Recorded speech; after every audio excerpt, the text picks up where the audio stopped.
Hello and welcome to SUFCtv Live. I hope you're all having a fine Sunday evening. Thank you very much for tuning in to SUFCtv Live.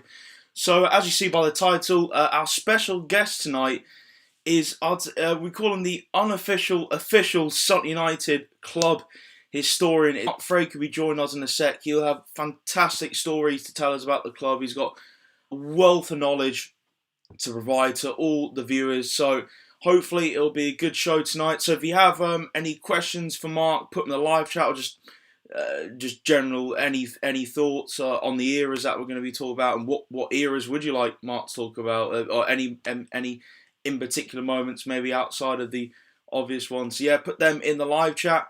And yeah, I'm going to be calling Mark now. So just relax and enjoy tonight's show.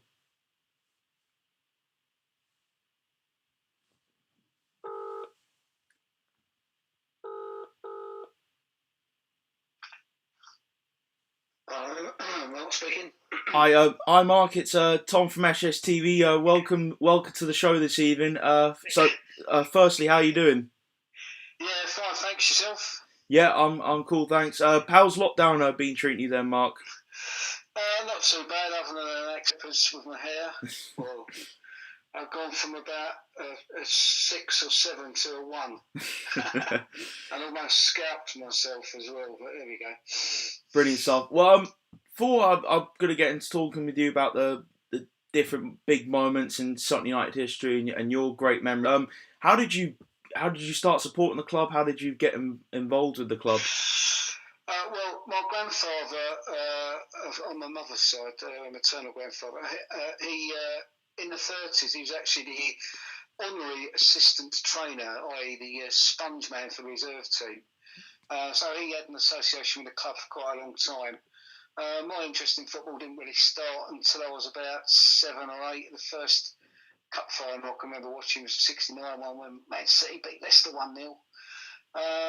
And I don't really know quite exactly how I ended up going, but it was 13th of December 1969, Amateur Cup first round against Leatherhead, and my grandfather took me up there, and we sat in the main stand.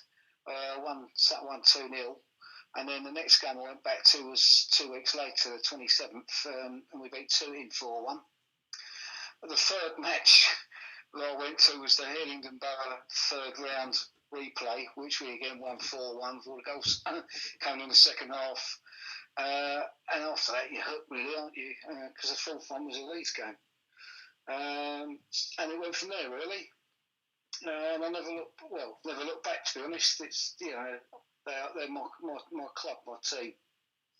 Brilliant stuff, Mark. Brilliant stuff. So we're going to start having a look back in history. So it was in 1910 that Sutton assumed senior status and joined the Southern Suburban League. And it was during that next decade that the club gained use of their present home in Gangrene Lane. So looking back to the start of that, Mark, how was that period for Sutton United in the 1910s? Well, I mean, we was already in the South Suburban League, West Division, Western Division when we took seniority status. We was already in that league. We jumped from the Herald League to that and progressed up it, and then the club must have. I don't know the full facts, I'll be honest with you, because they're not very well documented. But we opted to go for a senior status from junior. That was accepted, so that had been the first time we played in the. And then from then on, it was just a gradual building process. Obviously, the First World War got in the way, and then on resumption football after that, the 1919-20 season, we finished runners-up in the Southern Suburban League. Then contested it for another season, and then opted for the Athenian League, which was probably the big jump that the club made at the time, because that was like a little bit more than what they were playing in. So it was a gradual progress, I suppose, and that. But and that's where really, I suppose, it kicked off, to be honest, after the First World War. And it was at the 1927-28 season we won the Athenian League. So would you say that's the sort of the first big milestone the club had. Absolutely. To be honest, we hadn't done much in the league up to then because we'd struggled to start with. The jump from the Southern Suburban League had been a bit difficult. I mean, during the season 25-26, Sutton's got beaten by Barking away 13-0. Which is the club's record peacetime defeat in a competitive fixture.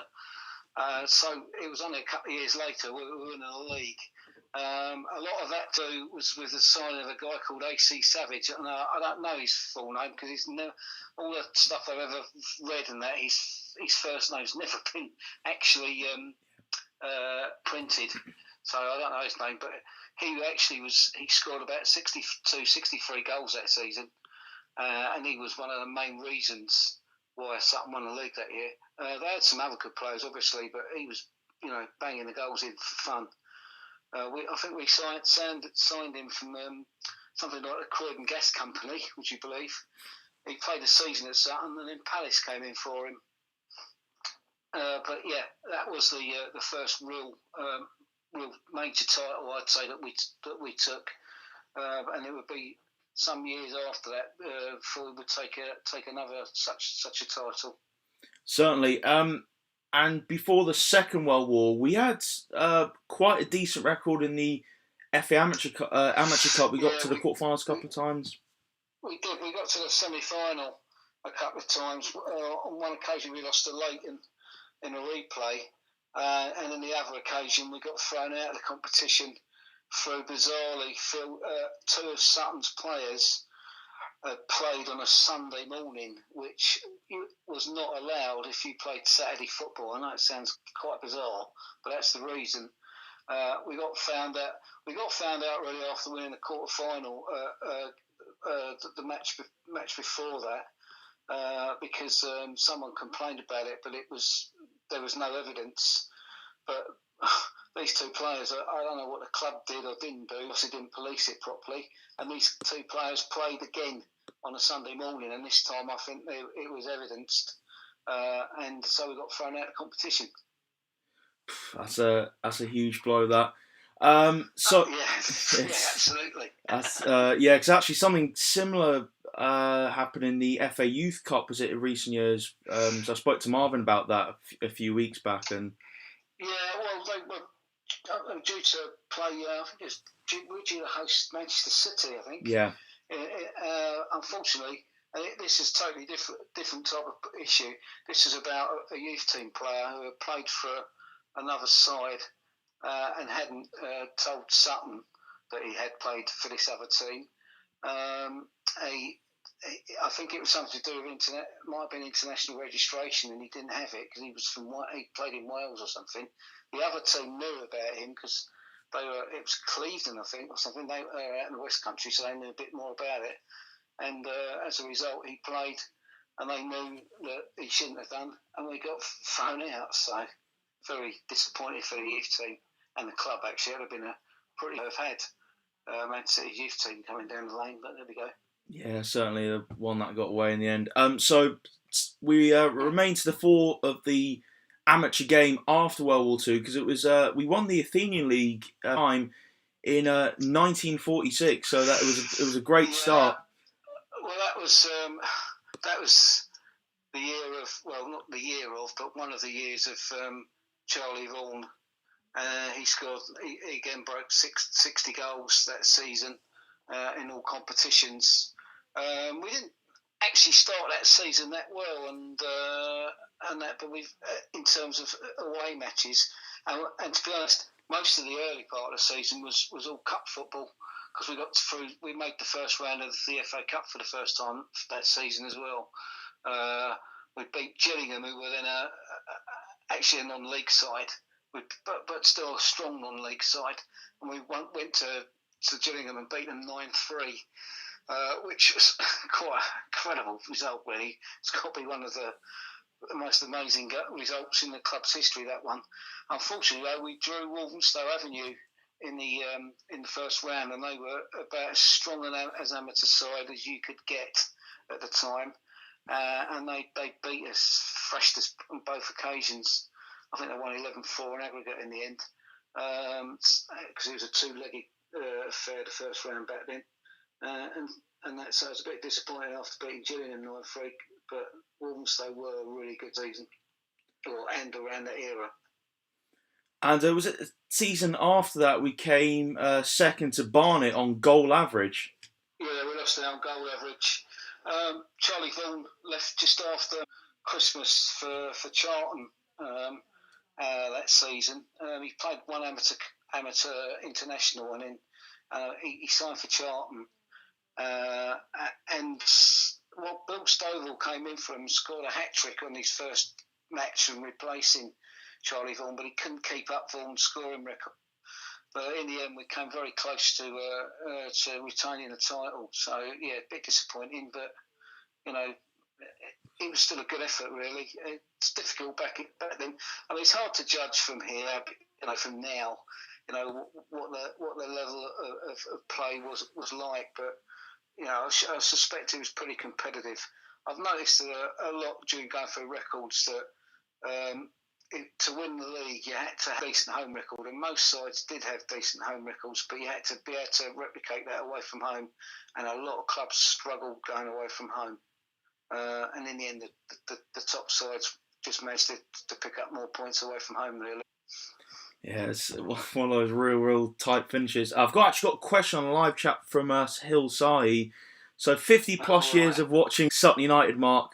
All-time favourite game, and you can only pick one, and he stated one in big capital letters as well. Oh, that's easy. I've often told this story. If you want to go on Gandemonium and read Gandemonium, my blog on Gandemonium about it, it's 1979 Anglo-Italian Trophy Final, and a lot of people who know about that will raise their eyebrows because of being Coventry and our cup run recently as well. But it was a special time for me. I just left school. It's the first time I did abroad. I did it all by train with 6 other people, and I just had this gut feeling that something we weren't going all that way for nothing, and something we're going to win. And we did. And to actually witness it, actually be in Italy, in Chieti, and witness Sutton win that, wearing the England kit as well, was just absolutely phenomenal. It was just fantastic. It's a long time ago now, but I still remember it very freshly. And that's why I was able to read a detailed account of it on the Gandemonian blogs. So if anyone hasn't read them yet and they don't mind a bit of bad language, well, if you stand anywhere near me, you're probably really got used to it anyway. You should read it, because it's a story that started in my last few weeks at school, which was quite eventful actually for me, and then moved on from there very, very quickly, and suddenly I was getting on a train from Sutton to head off to near to the Adriatic coast of Italy. It was a unbelievable afternoon that was, though, because we weren't really given a chance, to be honest, when we went in the competition. We were having midday, we were having suffered some really bad injuries right at the beginning of the season, bottom if not, or near the bottom if not bottom, for a while, and it took a while for us to start climbing up the table. But in the end, a very ordinary season turned into one of our most memorable. Brilliant stuff. Actually, I want to talk to you about the first times we actually appeared in the first round proper of the FA Cup. So I talked about milestones for the club early on, and that certainly one. Although we had better history in the FA Cup after that, as we'll go on to, again, that must have been great for the club at the time in the late 1940s. So just after the war, very strong. I mean, it wasn't just Charlie Vaughan. There was just a really good side behind him. Ralph Carr in goal for quite a bit of that season. Les Austin was a captain. He was a right back. Shrimpton centre half, and then you had Tipper Pratt on the wing. Arthur Crisper was a decent player as an inside forward, and that's it was a strong side.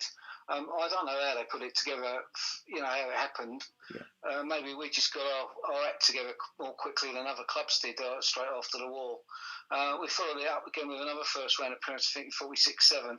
And then after that, there was quite a gap between the next first round appearance, I believe. And I think it went probably until the 60s. Yeah, that it we was. got into first round, we lost to Aldershot, and that was that was because we'd reached Wembley the year before in the Amateur Cup. So, and we lost 4-0 to Aldershot, and took a long time for Sutton to beat Football League opposition in the FA Cup. And that wasn't until the 7-8 season when we beat Aldershot and then Peterborough. So it was in 1953 the club became a limited company, and 5 years later we won the league for a third time. So can you talk to me about that success? Yeah, again, we didn't start off particularly well, but we got ahead of steam. We was never out of we were never out of it, but we got ahead of steam late on, and again, that was a pretty decent side. It's funny because in the early 50s, Sutton weren't very particularly good, and that was the era of Don Stoker, who's one of the club's legendary players. But 57-8 Stoker was coming to the end of his career, and he was like the kingpin of the club, but not just the club. He was such a well-known amateur footballer across the country, because he'd been in England national. He played for Great Britain. He's had numerous other representative honours and that. But again, we had troubles with centre forward position. We started off with a guy called Robert Smith, and then Ken Fitch. It wasn't until we signed Brian Jenkins from Epsom that we started to show a bit more. Billy Robinson was playing as an inside left. He started scoring a lot of goals alongside Jenkins, and from there we just from December onwards we really started to put a really decent run together, and went on to win the league. I mean, Robinson ended up at Palace. There's another guy called Roy Colfer. I think he ended up at Palace as well. Who was a good player, although he was injured for quite a lot. Reg Walker later became a director of the club. So it was a very decent side again that was put together, but it took a bit of getting going. A bit like Doss's seasons, some of them. Certainly was. I forgot the other guy who played was on the left wing was Peter Malloy. Okay. And Peter Malloy was.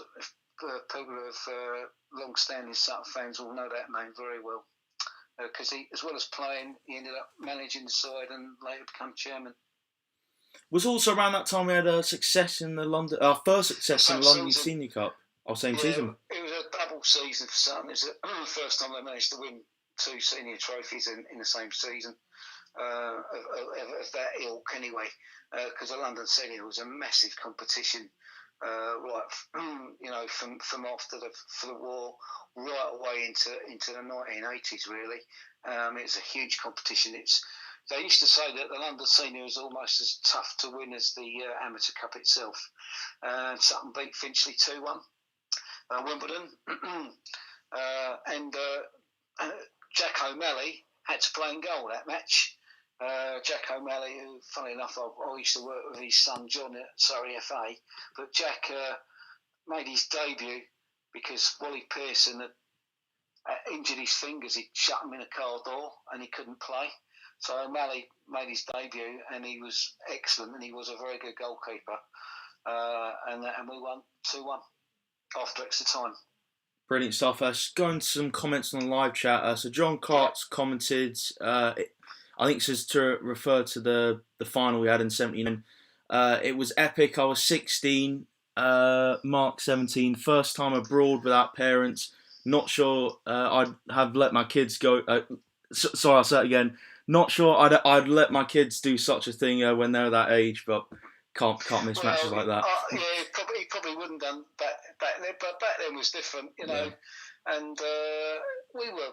I mean, I know it might sound a bit hard for some people to believe, if those who know, but we were quite respectful, really, and that we weren't stupid guys. We knew, how to behave, stuff like that, and we did. And other than Bobby Budd and his primus stove, and he was about 4 or 5. He's about 4 or 5 years older than us. I won't go into that story, but it was. John's. I've known John a very, very long time, and it was a very good trip. Yeah. Well, a couple questions from John actually. So, can you ask Mark what's the worst refereeing decision he's ever seen? It's probably one of mine on a Sunday morning, actually. No. There have been plenty and plenty and plenty, but I think the one that sticks out, and most people who have been watching something in recent history are going to know about this one. You know what I'm going to come up with? It was a guy, I'm not going to name him, although most people know his name. It was the Truro match when we drew 2-2. Yep.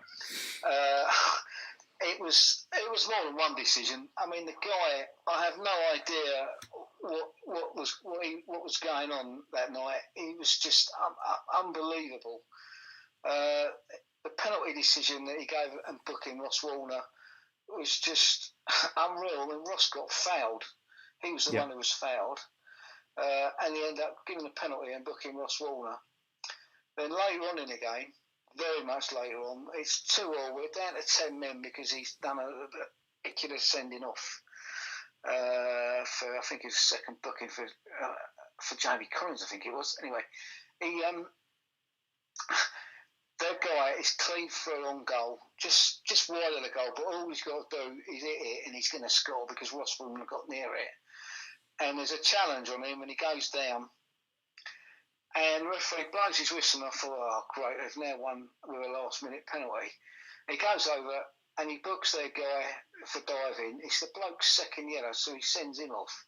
And it was such a blatant foul. It was unbelievable. And, and that just summed him up, really. I don't know. He obviously had a real major problem that night. We've had him since, and he was nothing like that. I mean, he's never going to be great, but he was nothing as bad as he was that night. It was just incredible. You had to be there to sit there and believe that what you were watching, to be honest. And it's just his general whole performance. And I can't believe that what annoys me about that is that the guy's been put in a position where, he's obviously going to be, he's out of his depth at that time. I mean, I don't know whether he got taken off any matches after that and got reviewed, but he was back on games later on. The other one was up at Barrow when we almost missed a train home because Doss was so ranting at the ref, and quite rightly so. When we had 2 goals disallowed for offside in the second half, and neither of them were. They were down to the linesman, really. He put his flag up for both of them, and they were atrocious decisions. But that ref, he actually was taken off the list. He didn't referee again that season, as far as I could see. Certainly not in the National League, anyway. Because there's video evidence at that level, and I assume they used it. And he had to carry the can because he was a ref. Yeah, there's plenty more over the years, I can promise you. But in recent years, those 2 matches really stand out for me as being some really bad referee, really plumbing the depths, to be honest. I mean, I know as refereeing on a Sunday morning that you can have a stinker, because I had a few stinkers. I can tell you that. I can remember one where one of the Sutton fans was playing in it. Fortunately, they won about 7-2, and I didn't really affect the scoreline, but I was dreadful that day, absolutely dreadful. Yeah, refereeing is. I was actually commentating on that Truro game, and I still to this day can't believe how I didn't spot Warner Warner was clearly clattered into. I don't get it. And I remember Doz storming down the tunnel before the game. He'd had enough. He said, I think he probably thinks it's the worst. Doz will probably agree with us. Think that's the worst refereeing performance he's ever seen as well. I'd moved from my normal place and ran to sort of near the tunnel area because I was going to give him my free pennyworth. I can promise you, because I was so irate, and I saw Doss. He just stood up and he got up and said, "That's it, I've had enough," and he walked off down the tunnel. Says it don't matter what the score is anymore because he's ruined it. This ain't a football match. And he was right. He was absolutely right. It was just amazing what was going on. You have to wonder whether the bloke had taken drugs before the match or something. I mean, because what other explanation was there for it? It was just unreal. It was mad. Another question from John Clark. What's the opposition player you dislike the most? Well, there's a guy called Mark Biggins who used to play for Woking. I didn't like him very much. He was a decent player, don't get me, and that, but I didn't like him on the pitch and the way he sort of ran around and the way he was. And I can remember going to a match between Woking and Kingstonian at Kings Meadow, so he had nothing to do with something. And I watched him get a Kingstonian guy sent off. It was a poor refereeing again, to be honest, but he made the referee have a decision to make. He was always really on a yellow list, Kingstonian player, and Woking got a free kick. And before he could retreat 10 yards from the ball, because he didn't, honestly, the ball was just put down, Big blasted the ball at him. And then started going like that, and the referee gave us a second yellow and sent him off. It was outrageous, absolutely outrageous. And I thought, well, that's blatant cheating, and you've conned the ref, or the ref's conned himself. But he knew what he was doing. The other, it's a more recent visitor to Sutton, and he's an ex-Sutton player. And I don't normally do a down on ex-Sutton players, but I'm afraid I'm not a big fan of Alan Julian. I got stripped a coat off Amber Forum because of making some comments about him, and also about the abuse he got, which I'm sorry I was part of it, and I'm not going to apologise, because the guy's antics throughout both fixtures, and indeed when he played against us for Bromley, he just played up to us all the time. He played up to it all the time, and he wasn't just playing up to it. He was conning it, trying to con the ref. He was moaning about everything. He was turning around, giving us loads of it before we even said anything to him. So, it might be his way of getting through the games, and that, and we never saw the best of him at Sutton either. He was poor for Sutton, and he's a good goal fella. He's won Praddy, Bromley, and Billericay since he left Sutton. So, he's a good goalkeeper, but he just didn't do it for us. But it's just the way he's reacted to that, and of course he had to rub salt into the room by scoring that goal, didn't he? There's a photograph of him lying on the floor after scoring it in the non-league paper today, and an article with the Billericay's photographer about that, which I skimmed read. I might have to give that a read. Actually, I got the non-league paper for myself today. Actually, Alan Julian. I chucked it in the bin actually. I was just going to say, actually, with Alan Julian, I'm on the same page as you. I think it was only about a few games of the 2014-15 season, and we were playing away at St Albans, and I got into the match late, and I had to rush to go to the press area to commentate. And I just sighed when I saw Alan Julian was in goal. I didn't have the line. I was just hoping Doz would drop him. I was not a fan of him either. I'm actually kind of glad you said that. I wasn't sure if I was the only one who thought that, but yeah. The goal at Hereford, the own goal that he conceded, Frake, oh man, just summed it up. Yeah, not. Sometimes players will go to a football club and it just doesn't work out for them. Yeah, and it obviously didn't for him. There are plenty of other Sutton players who that's happened to, but it wasn't just about that. It was about the way he was, his antics, his reaction, and everything. And it wasn't just when he played for the Billericay. He did it when he was playing for Bromley as well. And it's just trying to wind up the fans. And let's face it, it don't take much to wind up me or some of the others, to be honest, if we're in the right mood. Yeah, or the wrong mood. Yeah, certainly. So Hills put another question. Do you still go to bed on Friday nights looking forward to the game on Saturday, home or away? What, since lockdown? I think that's what Sil meant, actually. Yeah, when I was reading that question, I wasn't sure myself. No, I look, think that's just what he because meant. he's missing, just because Sahel is missing his fix of commentating Yeah. and going to all these lovely venues he gets, and that it's probably him who's doing that, not me. But to be honest, when the season ends, I'm quite happy. You know, we've been through 9-10 months of football. The season ends, we get May and June, and then these days a friendly start right beginning of July. And when I was young, I hated pre-season, but now I quite enjoy it, to be honest. And I think that's probably the case as you get Yeah. older. You know, it's a chance to recharge the batteries. There's a bit, normally there's a bit of cricket on the TV, which I like watching. Where I live now, there's plenty of decent walks to do if I can be bothered to get off my backside and do them. And that's so, yeah, there's other things to do. So, no, I don't. Sorry, Sahel, I'm not that mad. So, a question from Andrew Youngman. Hi, Mark. Favourite away ground visited while supporting Sutton, and then the least liked ground visited? Oh, blimey, that's a difficult one, isn't it? The favourite, it depends. It depends what you're looking for. I mean, the best ground is Notts County. Obviously, it's the biggest. I think it's the biggest ground. It's bigger than Tranmere. It's impressive. It's pretty impressive, even though they don't fill it. But it's an impressive stadium. I have to say, probably the best non-league ground I ever went to was Neame Park, which has obviously been bulldozed. But that was something else. That was for a non-league football ground. That was an amazing place. That was. I was also lucky enough to go as a club official when Sutton pulled off a shock result in the trophy, knocked them out of the quarter final, beaten 3-1 in a replay. And so I got to see sort of a bit more behind the scenes and that, and it was pretty decent. But, going back all the years, I used to like going to some of the really old grounds that aren't there anymore, like Green Pond Road, Walmstow Avenue's ground. That was a lovely, good old amateur ground. That was proper football ground.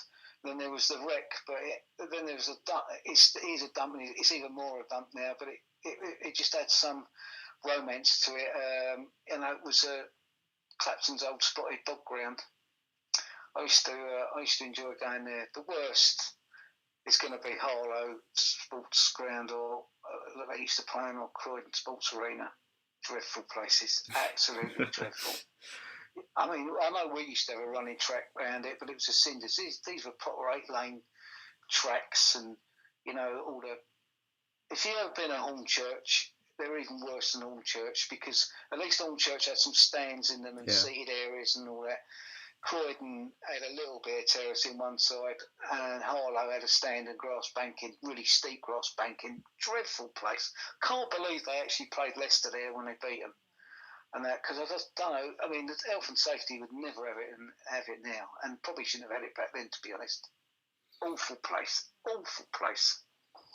So John Clark's put in a comment. I thought I'd like the blue touch paper for that question. I think it's referring to the referee's refereeing decision question. I think so. Yeah. Yeah. Well, if it gets, I'm not going to rant on about them because I do appreciate how difficult. How difficult it is, but I used to go out on a Sunday morning. There was me, no one else, just 20. The squad of 2 teams and their entourage, of management and all that, and it's just you. And, it can be a pretty dangerous place to be, and if you get the wrong characters, and a lot of referees have been beaten up in recent years or attacked. I used to work for Surrey County FA on the discipline. Would you believe on the disciplinary department? Okay. And some of the stuff you used to read about happened. Yeah. And that. But we used to go there. We had no linesman. There was the substitute or a club linesman. And what gets me these days is that they don't seem to work as a team as much as they should be, even though I believe they're told to.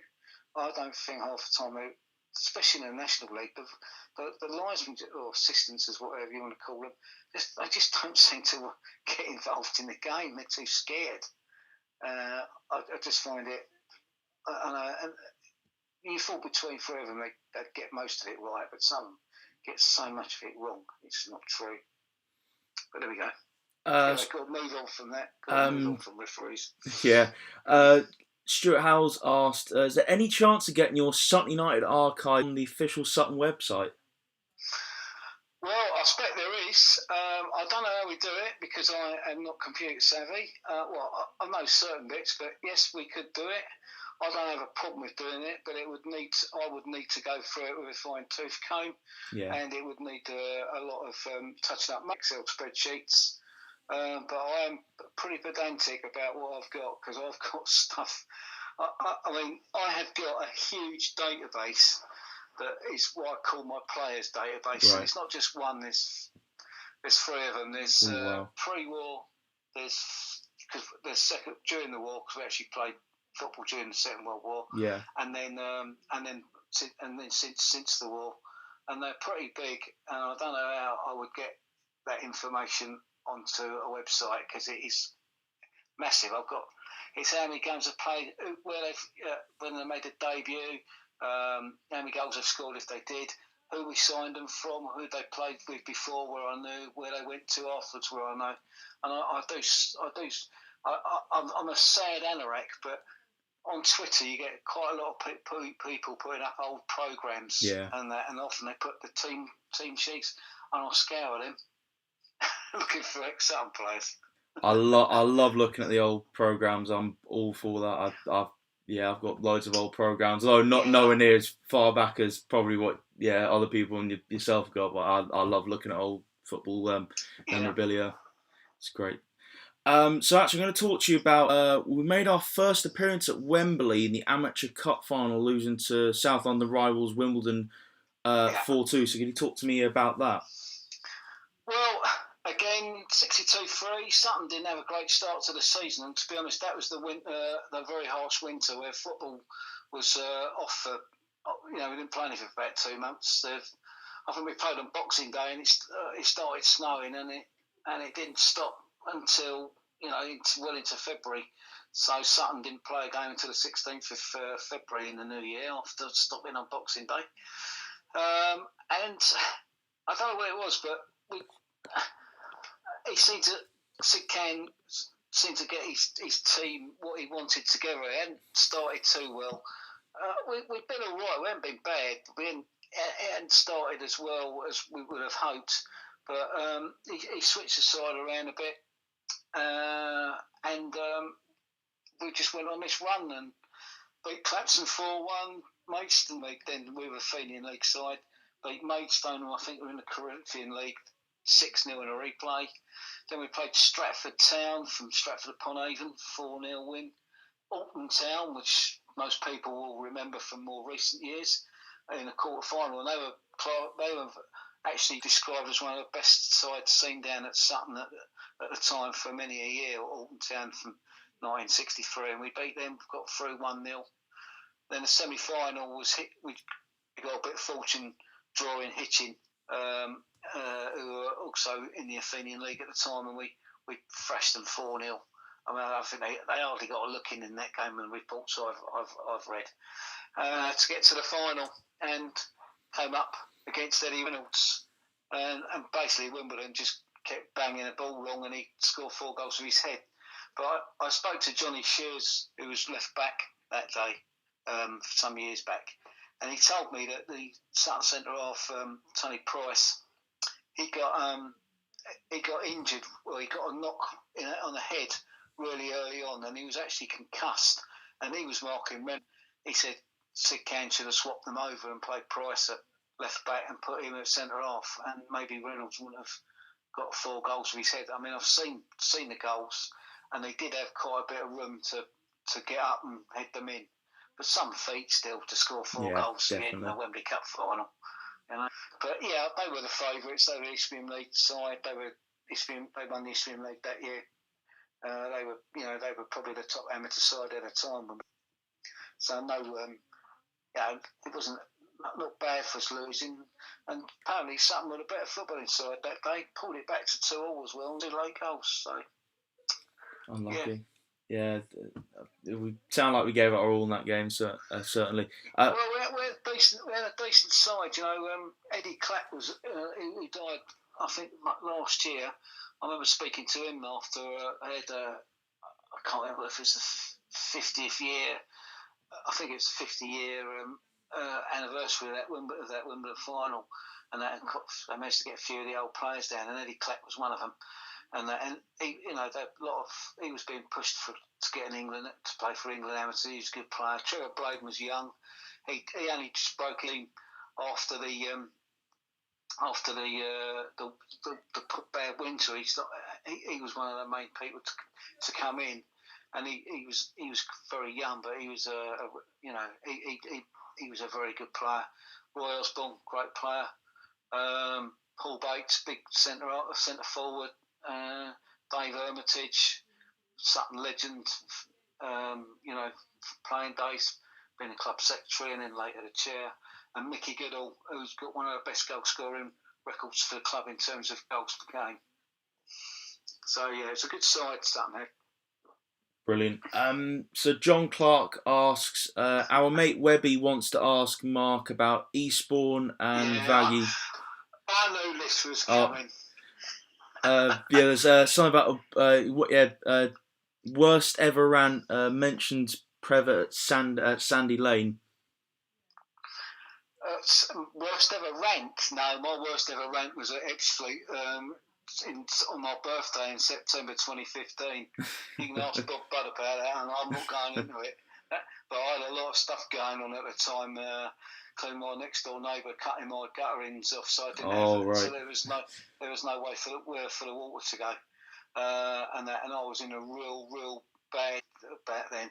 So Sandy Lane, I used to rant every time I went to Sandy Lane. I remember going on the pitch. Well, I mean, if people knew what I was like when I was younger, some people do. I mean, I've been banned from every ground now for did what I used to do, but I'm not like that anymore. And it was mainly just never go to a ref whenever I had a go. But I had a few issues at Sandy Lane. But Eastbourne, right, very quickly. Sutton's FA Cup record hadn't been great, and we'd drawn a difficult tie in Eastbourne Borough away, both in the same division, and we had a problem with the goalkeeper, and then it transpires. I'm driving down, Kiddo's driving me down, and he starts chatting, and he goes, he says, we've got a new goalkeeper today. He goes, I goes, oh, right, have we? I says, I wonder what he's doing about sorting out the goalkeeping issue. He said, yeah, he said, you know him? I said, do I? And then he told me who it was. And he goes, yeah, it's Vaggy.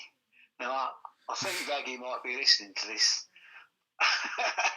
Anyway, I was like, you what?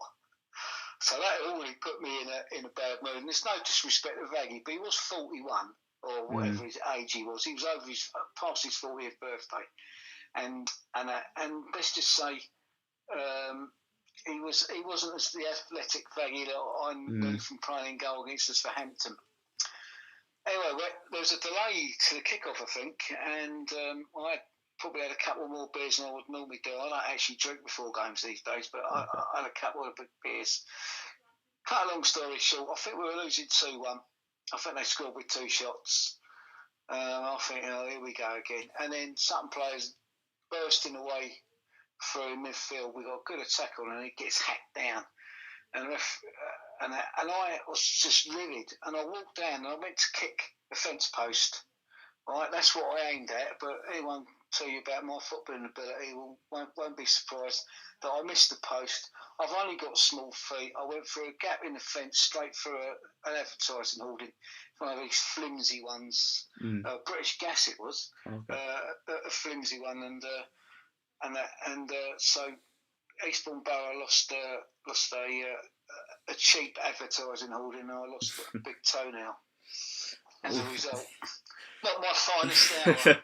No. It did set off one of the longest and possibly most funniest threads ever on Amber Planet, because some guy who I think still watches Sutton, actually, I think he might have been training to be a copper at the time, he was outraged, criminal damage and all this, and calling me a thug, and Amazingly, even though I probably deserved some of what he said, a lot of people came on in my defence and said, "Frake, you fuck, you got to be joking," and all that. And I just laughed at this guy, and he got blown out of the water a little bit, really, which is a bit unfair on him because I did deserve some a censor for it, yeah. So that's that story. Brilliant. I knew that was coming up. I knew that was going to come up. So there's a question from James King. How many coaches did Sutton take to Wembley in 63? So Hill thinks it was 63 because it was in the year 63. I mean, God, how many? I have no idea. I'm sorry. All I know is they just, where the A217 goes up to Rose Hill, and also where the road out of Sutton goes up to Rose Hill, I think they're all lined along there. And you know, there was a hell of a lot. No doubt whoever asked that question probably knows the answer. Well, James, I'm sorry, I don't have that information to hand. I'm sorry. Well, James, if you have any idea, pop it in on the live chat or put it in the SUFCtv group chat. Anyway, Julian Rosario asks, Mark, who are the best 3 Sutton players you've seen, and who are your favourite 3 players? Right. Okay. Well, the best player I ever saw, and no one will be surprised when they hear this, who know me, is the club's record appearance maker, and that is Larry Pritchard. Larry was an absolutely brilliant midfield player. He was an inside forward from the old days, but he was a brilliant midfield player. He got 48 caps for England, and he's back in the top 3 or 4, and he would have brought more if he hadn't had a bad knee injury. And then he was just wonderful. The energy, the skill, the passing, he scored goals, and he just made Sutton's team tick. And when he left after the 69-70 season, him and Ted Powell went to Wickham, and they carried on the success they'd had at Sutton at Wickham, to be honest. And then he carried on. He must be getting close to 40 when he packed it up. He was just a brilliant player, and he's a top guy. After that, that's difficult, isn't it? Hey, come on. I mean, I'm fortunate enough to know a lot of the 80s team. I mean, when I say know, to talk to, chat, and everything at a good level. It's very difficult to pick. Paul McKinnon's got to be there because he's the club's real goal scorer. Sorry, Joyce, if you're listening. I'm going to go also for Paul Rogers as well. Okay. I know I listened to Mickey last week, and I totally agree with Mick. The guy had a fantastic engine on him. He converted from being a forward to an absolutely wonderful midfield player, box-to-box player. I've seen him score some really fine, get hold of a ball. And he went on and had a really good pro career as well. Great player. He wasn't that young when he went into the Football League, Sheffield United, and he was, almost straight in the lead team playing a Premier League. Absolutely playing in a division. Absolutely fantastic.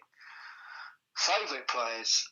Well, maybe I should have 3 then. Well, I'm going to go for Joycey because Joycey just scored goals for fun.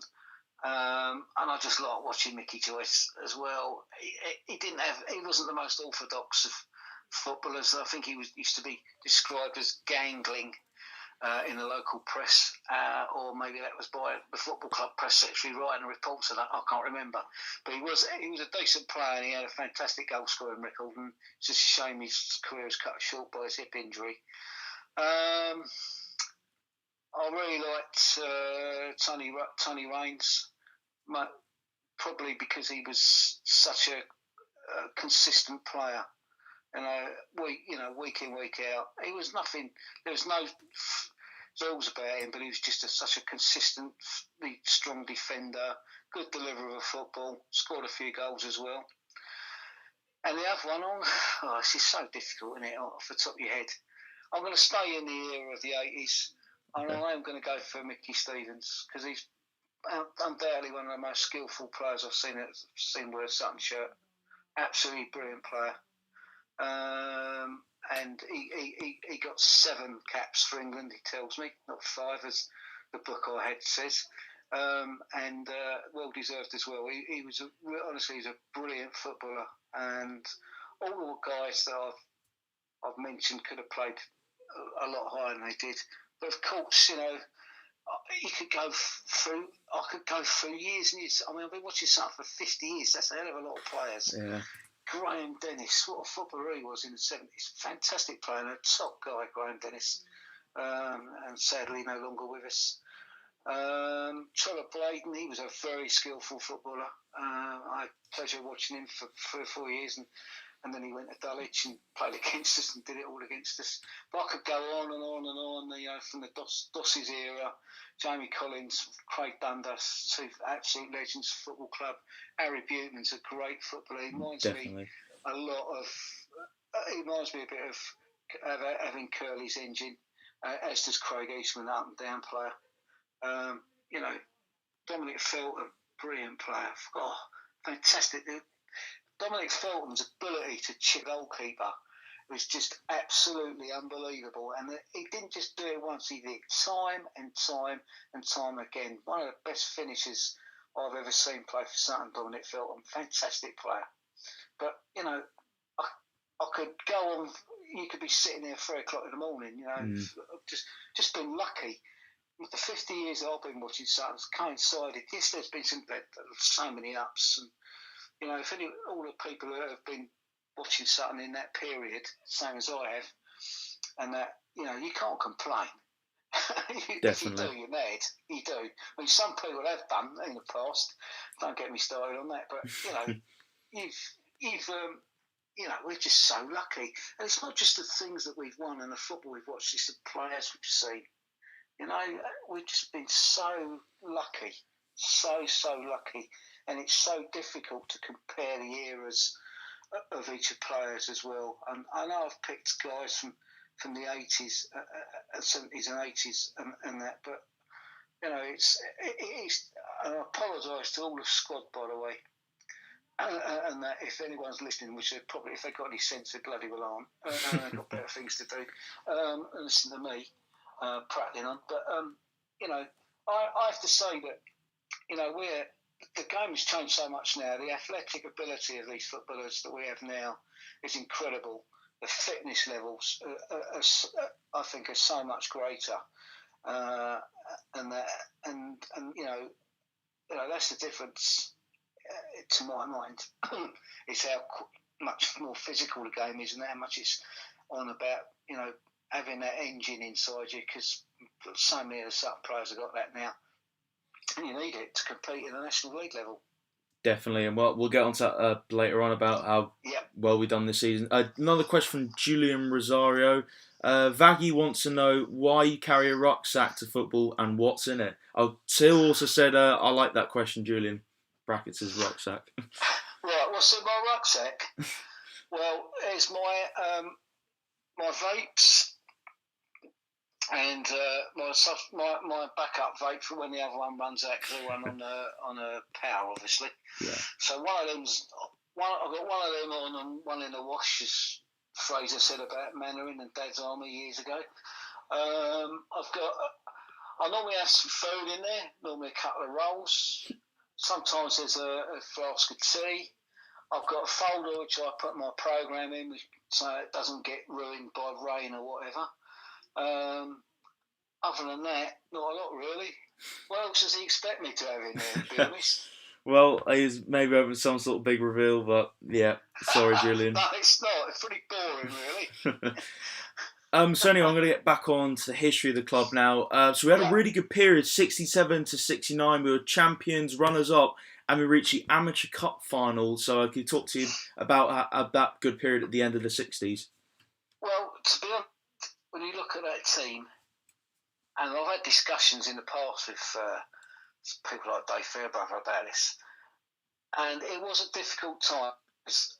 There was one club that was without doubt outstanding in that era, and if it weren't for them, we probably should have won more, because looking at the players that Sutton had back then, we probably underachieved a little bit, but it was tough because of Enfield. Enfield were just unbelievable back then, and they were again mid-70s as well. They were a fantastic club. And that, but yeah, that period from winning the league 66-7 to playing Leeds really 69-70 was a fantastic period for the club. It's just a little bit before obviously I started watching, but I do know quite a lot about that because I was fortunate enough to see some of those players play when I started watching. The team evolved.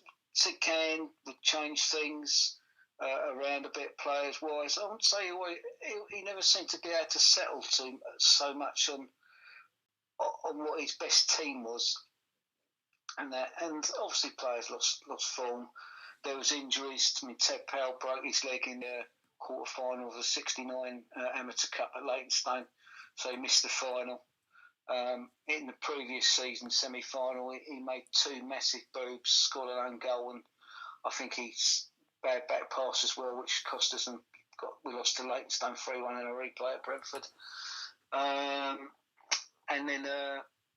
But he was a great player, Ted Powell, England international captain. I don't have to say anything else if he's gets that honour. He was. Larry Pritchard once told me he's the best player he ever played with, and he should have been playing way up in the Football League because he was that good. Except for that game against Leytonstone, obviously.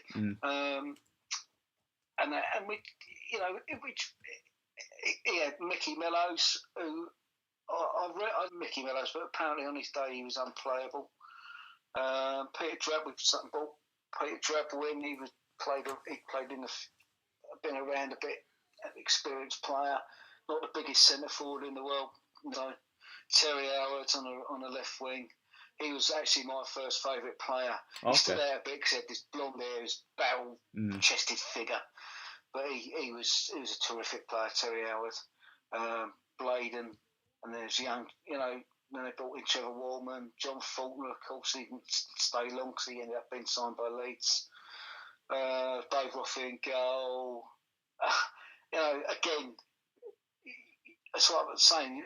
If you've been watching for 50 years, or maybe just a little bit longer, 55 years, or 60 years, you'd be lucky. You'd be so lucky, And Sutton just, Chris, he always missed out. Missing out to Leytonstone in the Amateur Cup semi-final, losing the North Shields, and we were red hot favourites. 1-0 up. We had a goal disallowed and I've seen it on a dodgy bit of video. I've seen that video as well. I'm not 100% sure what the hell that was disallowed for, but that would take me back to our referees. Every time Sutton got to Wembley, we lost a big player. In '63, it was Albert Mendham, who was a right half we signed for West Auckland Town. He got injured, didn't play. Ted Shepherd did. Good player, Ted Shepherd, nothing, and that. But you're missing a big player. '69, it was Ted Powell. We go on, no doubt, to the trophy later on. But a good side, really, really good side. But as I say, Enfield would be. There was a lot of good sides back then, and Enfield were, the Enfield were the ones, and maybe they stopped us. And the amount of times we kept getting drawn against them in the London Senior Cup, the Amateur Cup, and they beat us. I think we didn't win a cup tie against them throughout that period. Brilliant. I'm going to get on now to actually the big Leeds game. The people of that era must remember that Leeds side were the reigning champions. They were in the European Cup that year. Actually got to the semis. They were a hell of a side. Favourites to win the Euro. They finished second in everything that year, didn't they? They were favourites to win the European Cup, and they lost it. Did they lose? They lost in the semi-final that year to Celtic. Celtic, yeah, and the final won it. They finished second to Everton in the league, and then they lost 2-1 at Chelsea in an FA Cup replay. So they lost it. If Sutton underachieved, I think Sutton may have underachieved over that period. Leeds certainly did that season. But what a day that was. As I say, that was my fourth match. I can remember queuing up for the tickets around Norman Road, and then getting my ticket, and that, I can't remember how much it was now, it might be 5 shillings, remember now, and that off Don Hayden, the great Don Hayden, who was club treasurer for years and years, what a great guy he was. And then the next day I had to wait for a week for school, and then the next, we're up heading off to the ground. I got in there about an hour and a half before kick-off. I mean, obviously, most people know I'm only about 5'6", if not in my high heels, and that. So you can imagine how little I was back then. And we turned up, and I tell you, the ground was already packed at that time. And I managed to squeeze me in front of the fence so that I could see just not far from where the shoebox is. Funnily enough, just down from the shoebox going towards the goal was. Okay. And I watched it from there, and I bawled my eyes out. I only seen 3 games, and we won them all. And I thought we were going to beat Leeds. It shows how much I knew about football back then. But some people will say still do, before anyone else starts repeating it on your thing, on your register there. But it was just, I'll be honest with you, I don't remember much of the match, to be honest. It's difficult. All I know is we got beat 6-0. I know Larry Pritchard had a decent game that day. That's not so surprising. But 14,000, can you imagine 14,000 people? I mean, they borrowed some seats, I think, from the cricket club up the road, and they put them all around the inside of the fence. Leeds were in uproar about that until they realised that there was the running track there. Players weren't under any due danger. And that, so it's just, I mean, I couldn't imagine 14,000 in Sutton's ground. And it was just railway sleepers. It was nothing. It wasn't concrete. It was railway sleepers back then, and that, which were deadly in wet weather. I can promise you. And it just crammed, absolutely crammed. I mean, the Hillingdon game had 8,000 at it. So back then, it really, really captured the imagination of the local people. That cup run did, really did. Massive thing to play the best team in the country, to definitely host them. Massive, so lucky to be able to say I was there. Even if I can't remember much of it. Definitely. And then that team broke up slowly but surely. Yeah, I'm gonna get onto that now. It wasn't really till the Keith Blunt era where we started getting better as a team again. Because there was a period where we didn't really do much. Probably consider it a little unsuccessful period, early 70s. There's a couple of things. There's a couple of factors into that, really. I mean, the team broke up for various reasons. Powell and Pritch went off to Wickham, who were probably just taken over from Enfield as being the big club at the time. Mickey Mellows was studying in Winchester, ended up playing for Winchester. Did have a quick short spell at Wickham, then ended up playing pro for Portsmouth. John Thornton had gone to Leeds. Dennis Clark retired.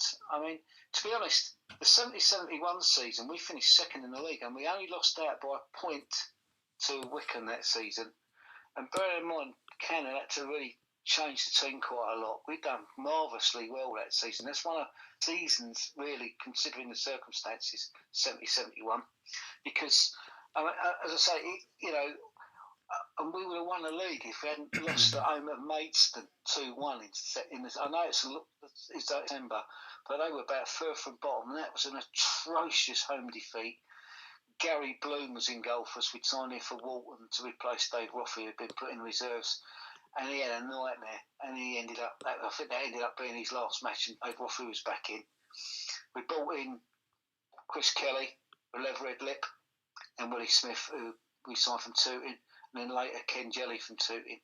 And since we bolstered our team, and we had a deep, considering we had quite a young side, because Kelly wasn't very old then, nor was Willie Smith, and they did really, they pushed Wickham all the way until we played them at home about a couple of weekends before the end of the season.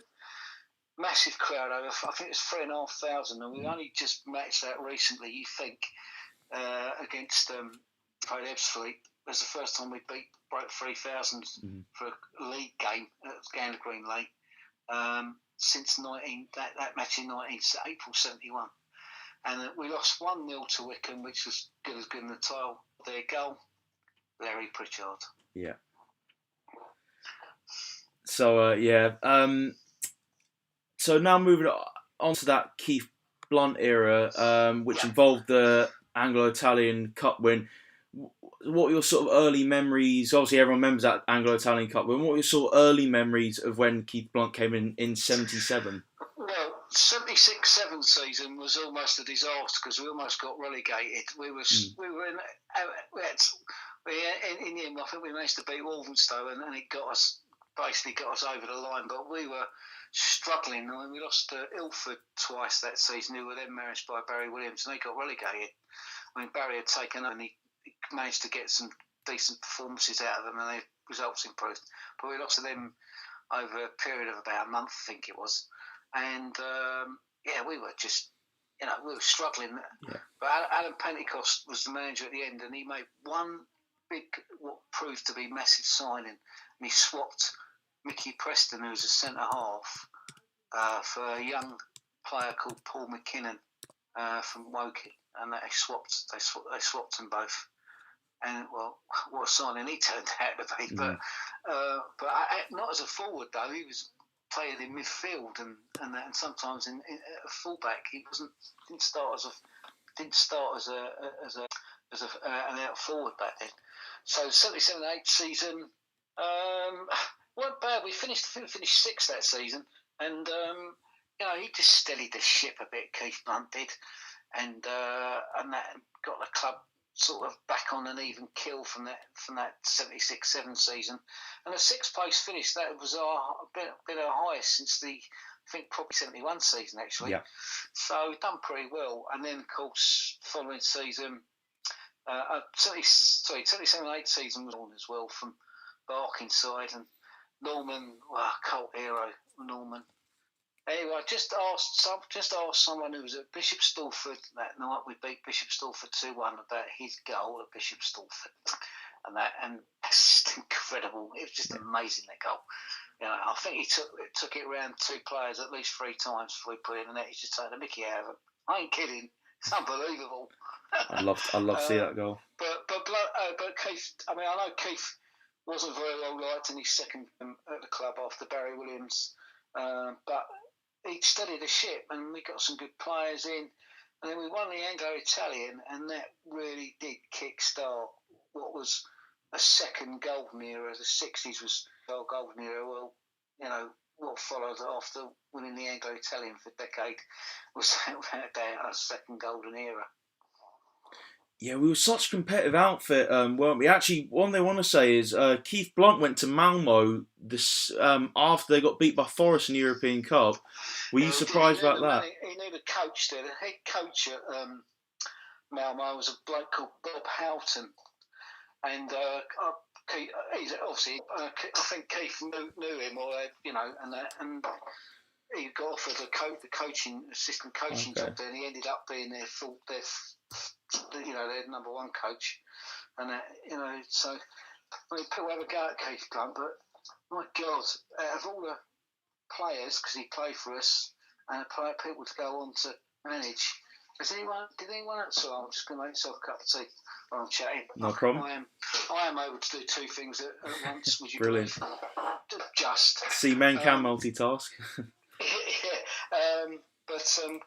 Keith Blunt really has a fantastic CV under him. That guy has, Yeah, definitely. I was really surprised actually. The fact that someone from Sutton United would go to Malmo just being European Cup final. Obviously not as the manager, but that's still as a coaching role. That's it's a hell of a jump. Yeah, down. So there was, of course, he signed Paul McKinnon. Yeah. They took Paul McKinnon. Yeah. And then Macca ended up playing a European Cup. Many Sutton players can say they've done that. Yeah, definitely. Actually, just lastly on the Anglo-Italian Cup, obviously you talked about the memories of that final, winning the final, but the journey towards the final. Have you got any standout memories of our run to that final?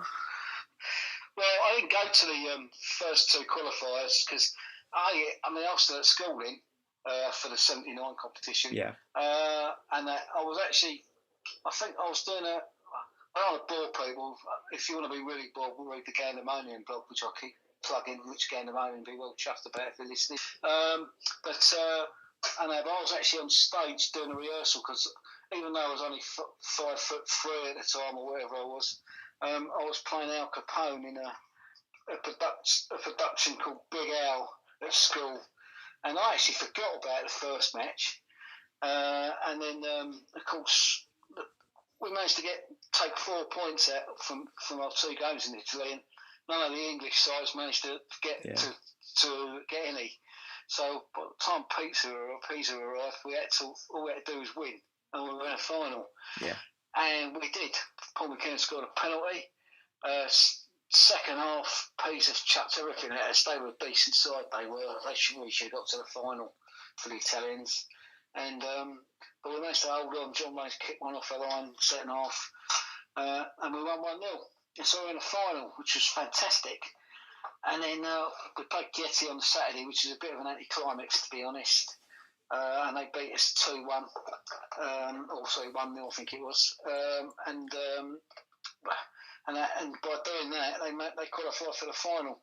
And maybe by a stroke of luck as much as anything, we probably got a better end of the stick really, and then because we ended up playing Chieti Calcio in the final, winning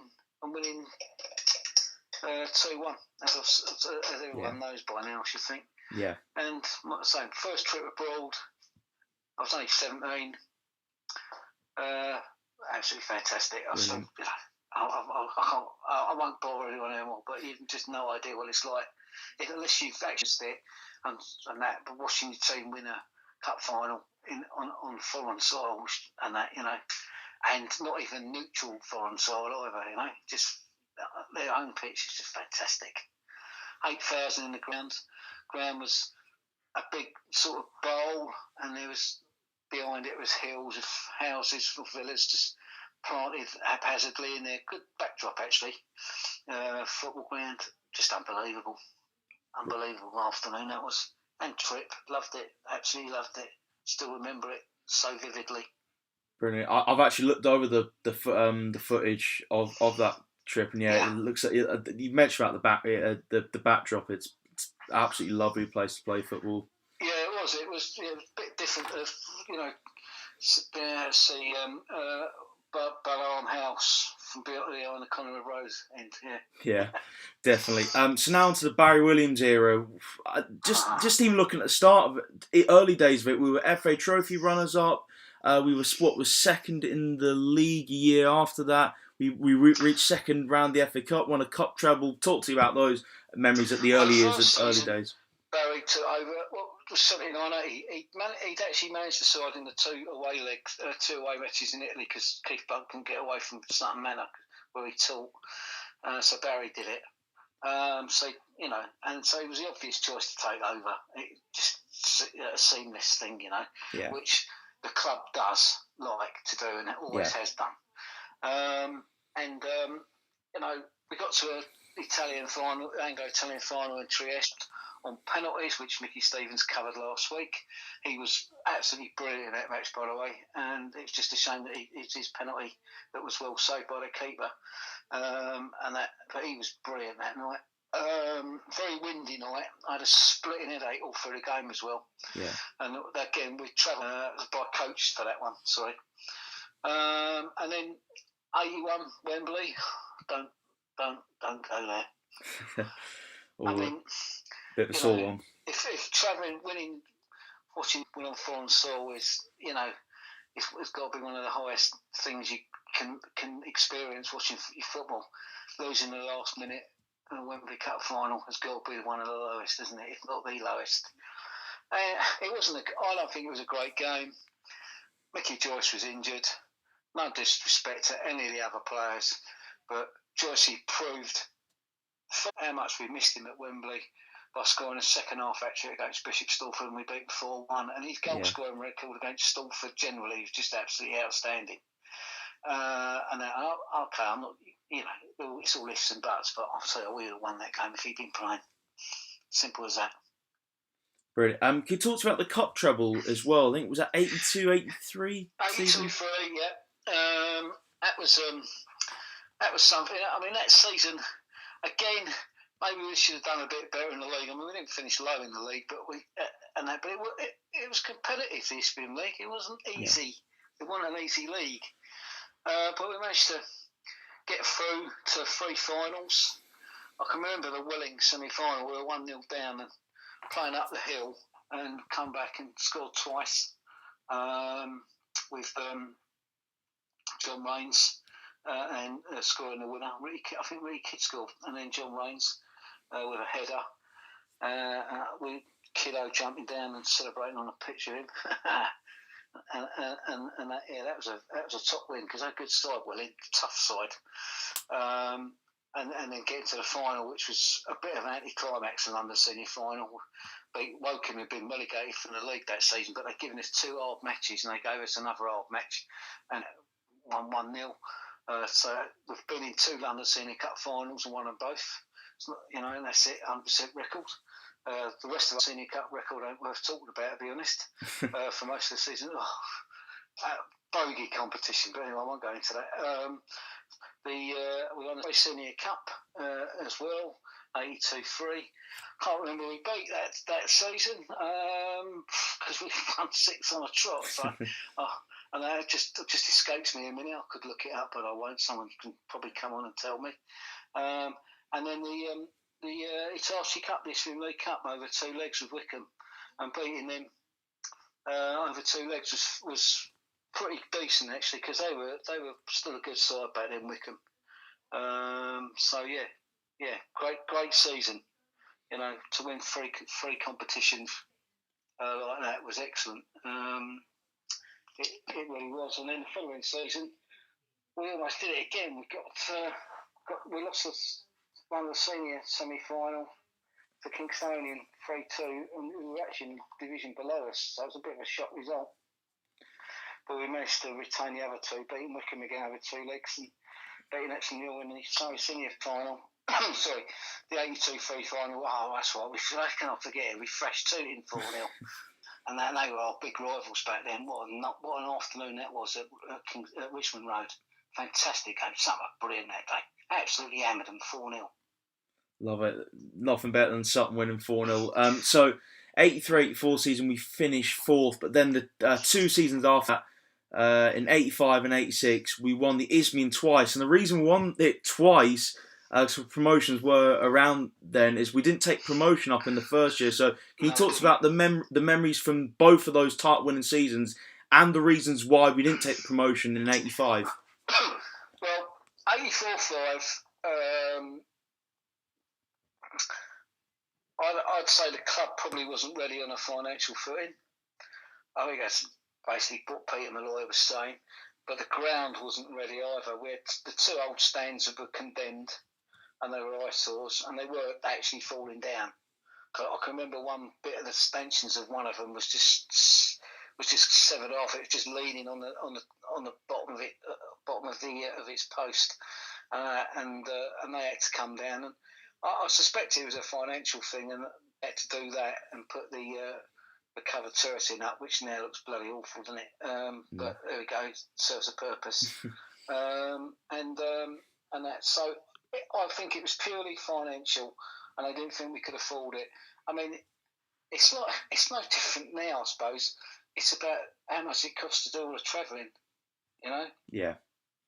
And that, which is, some people I've read on Facebook page, not the Sutton ones, but other Facebook page, when they're discussing the National League, saying, the travel budget can't be that bad. Well, it is. It's quite a big expenditure for a football club, and we're not all the Chesterfields and the Wrexhams and all that with decent backers. Well, Wrexham will say they're a fans club, but it is. And Peter Malloy was a very prudent, careful chairman, because he had to be, but I have to say, I was massively disappointed. And I can remember us turning up to Worthing, to play Worthing at Woodside Road. And they were one of the main challengers for the title. They had a good side back then, Worthing. And we went on a on a jolly down there, and I think it was pouring with rain that day as well. And during the game, anyway, we had a few sherbets, and we got to the ground. That's when we found out we weren't going up, and that was really, really disappointing. And there was a bit of dissent, I have to say, about. But we drew that game 2-2. Nigel Golly got sent off, and Joyce scored twice, and then went on to win the league.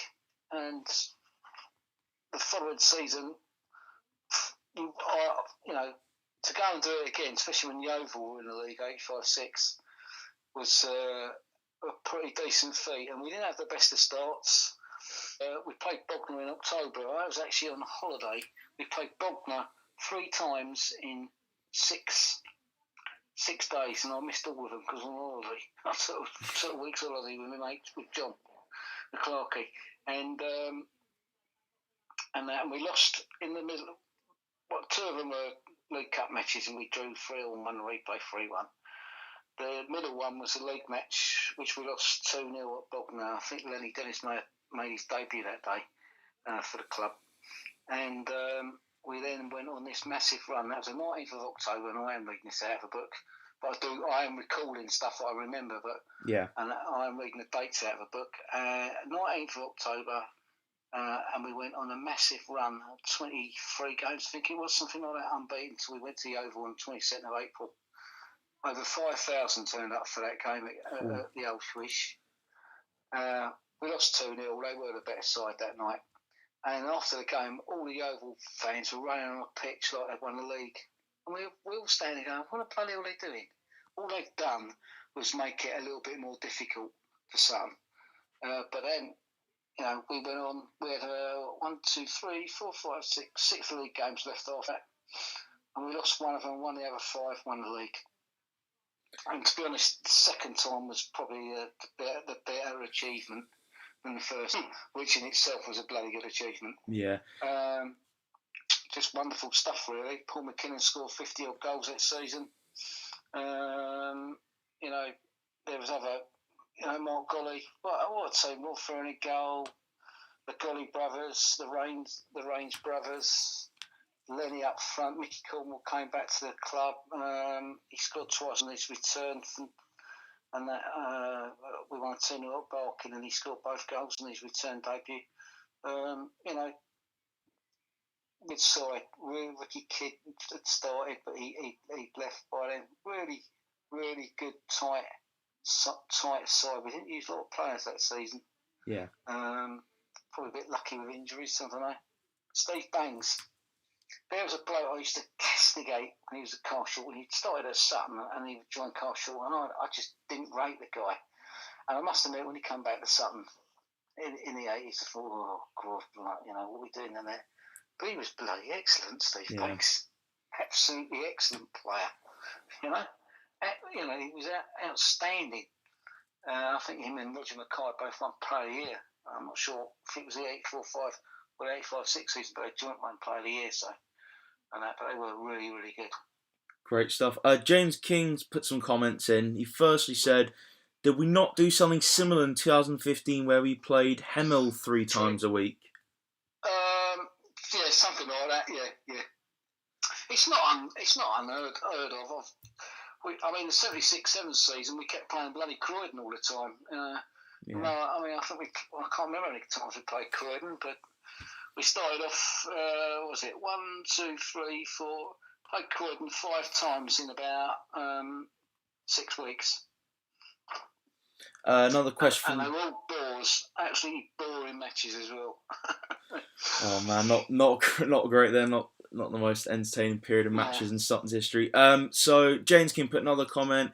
Can you give any extra information on Sutton's first ever night match than what's in the centenary book? A game by candlelight has amazed me for years.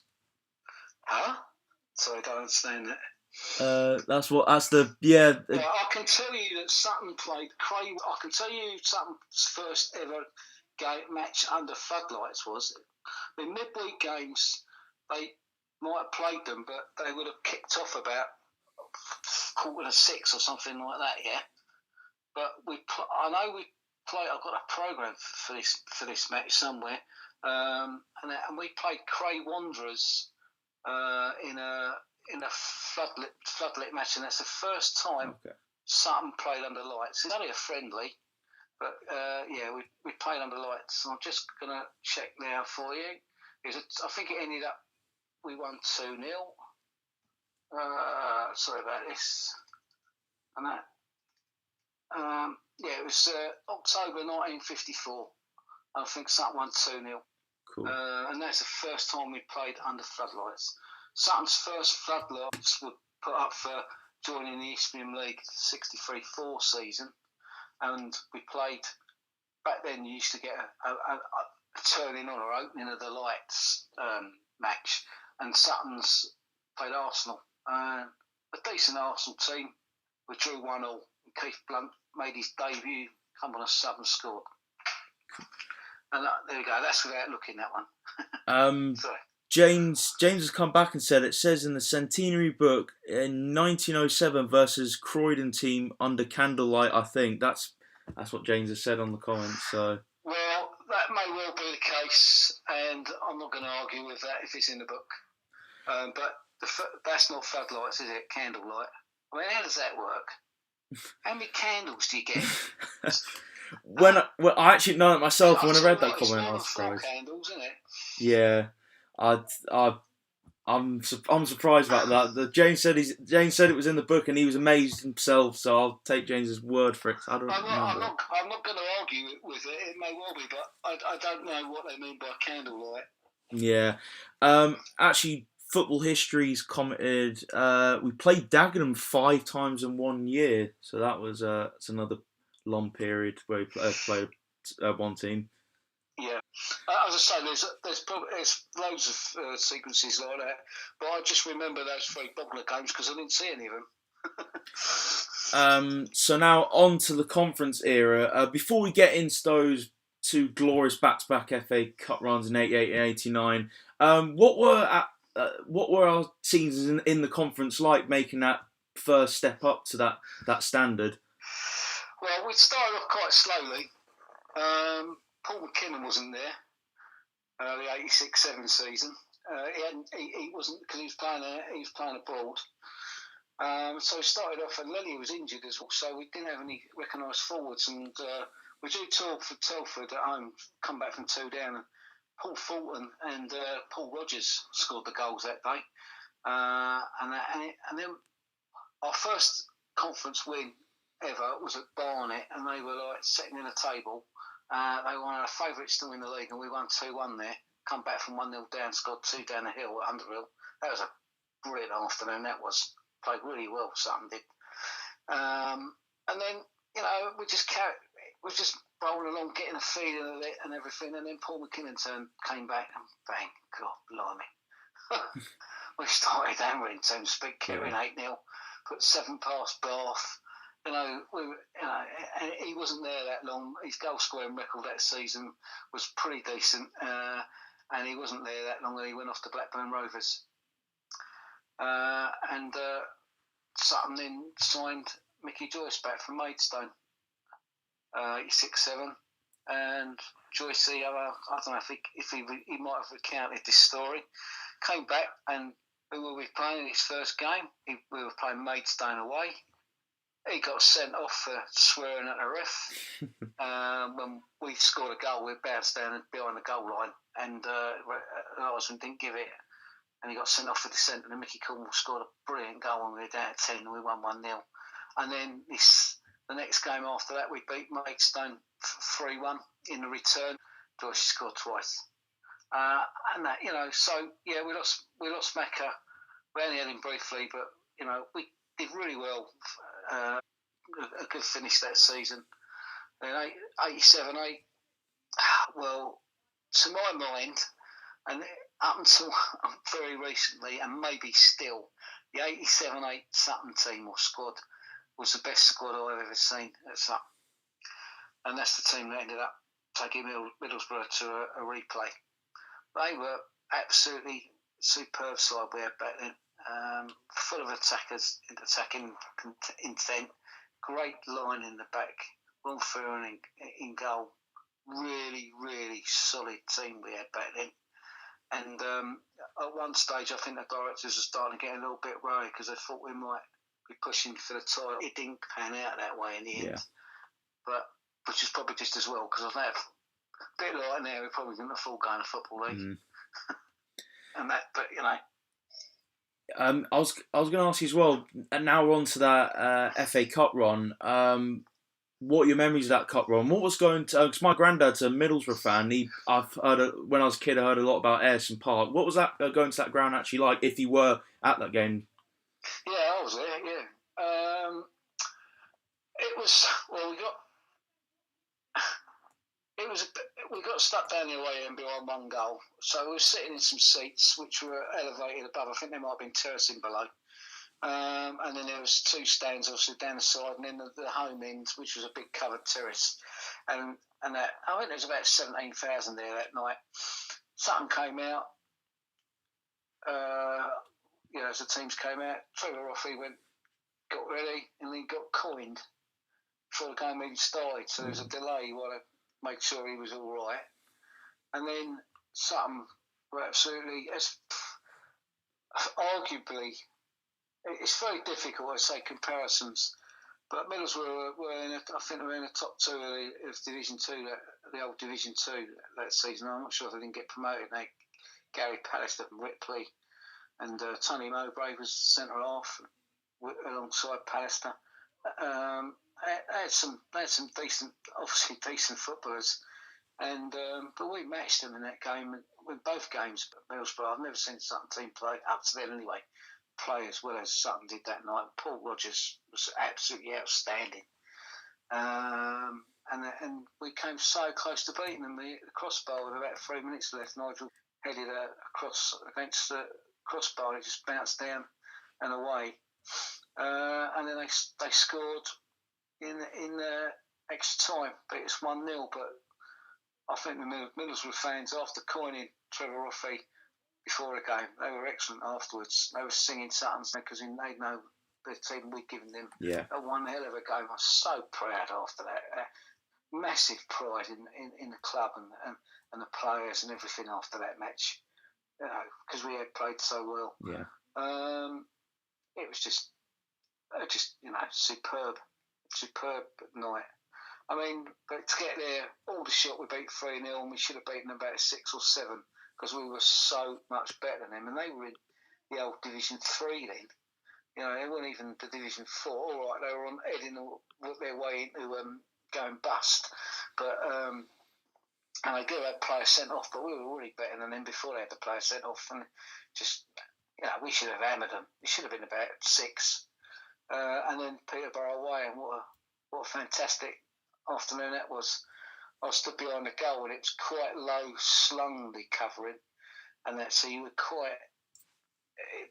you'd lose the flight of the ball at times if it went up too high, and that. But it was quite.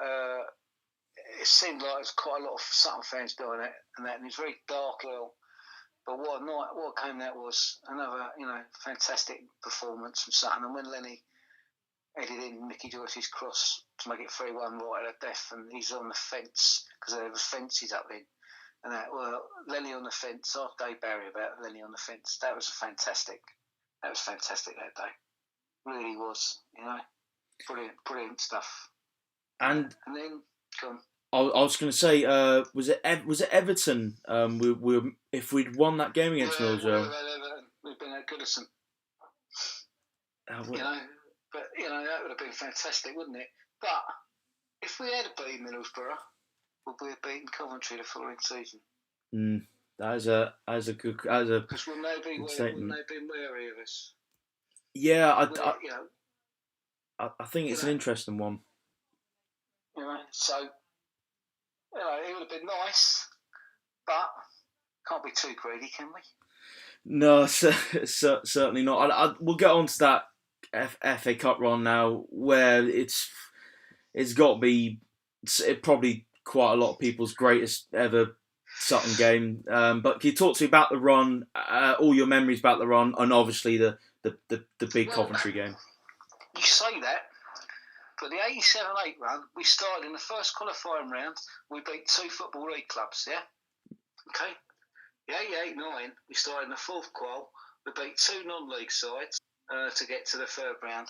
And yes, of course, beating Coventry was an absolutely unbelievable achievement. And that probably makes it the better run. But I'd say the 87-8 weren't far off the being as good because of who we'd beaten and how far we had to go through the competition as well to get that far. But yeah, Dagenham 4-0. Dagenham were in the Eastern League, then we were a conference side.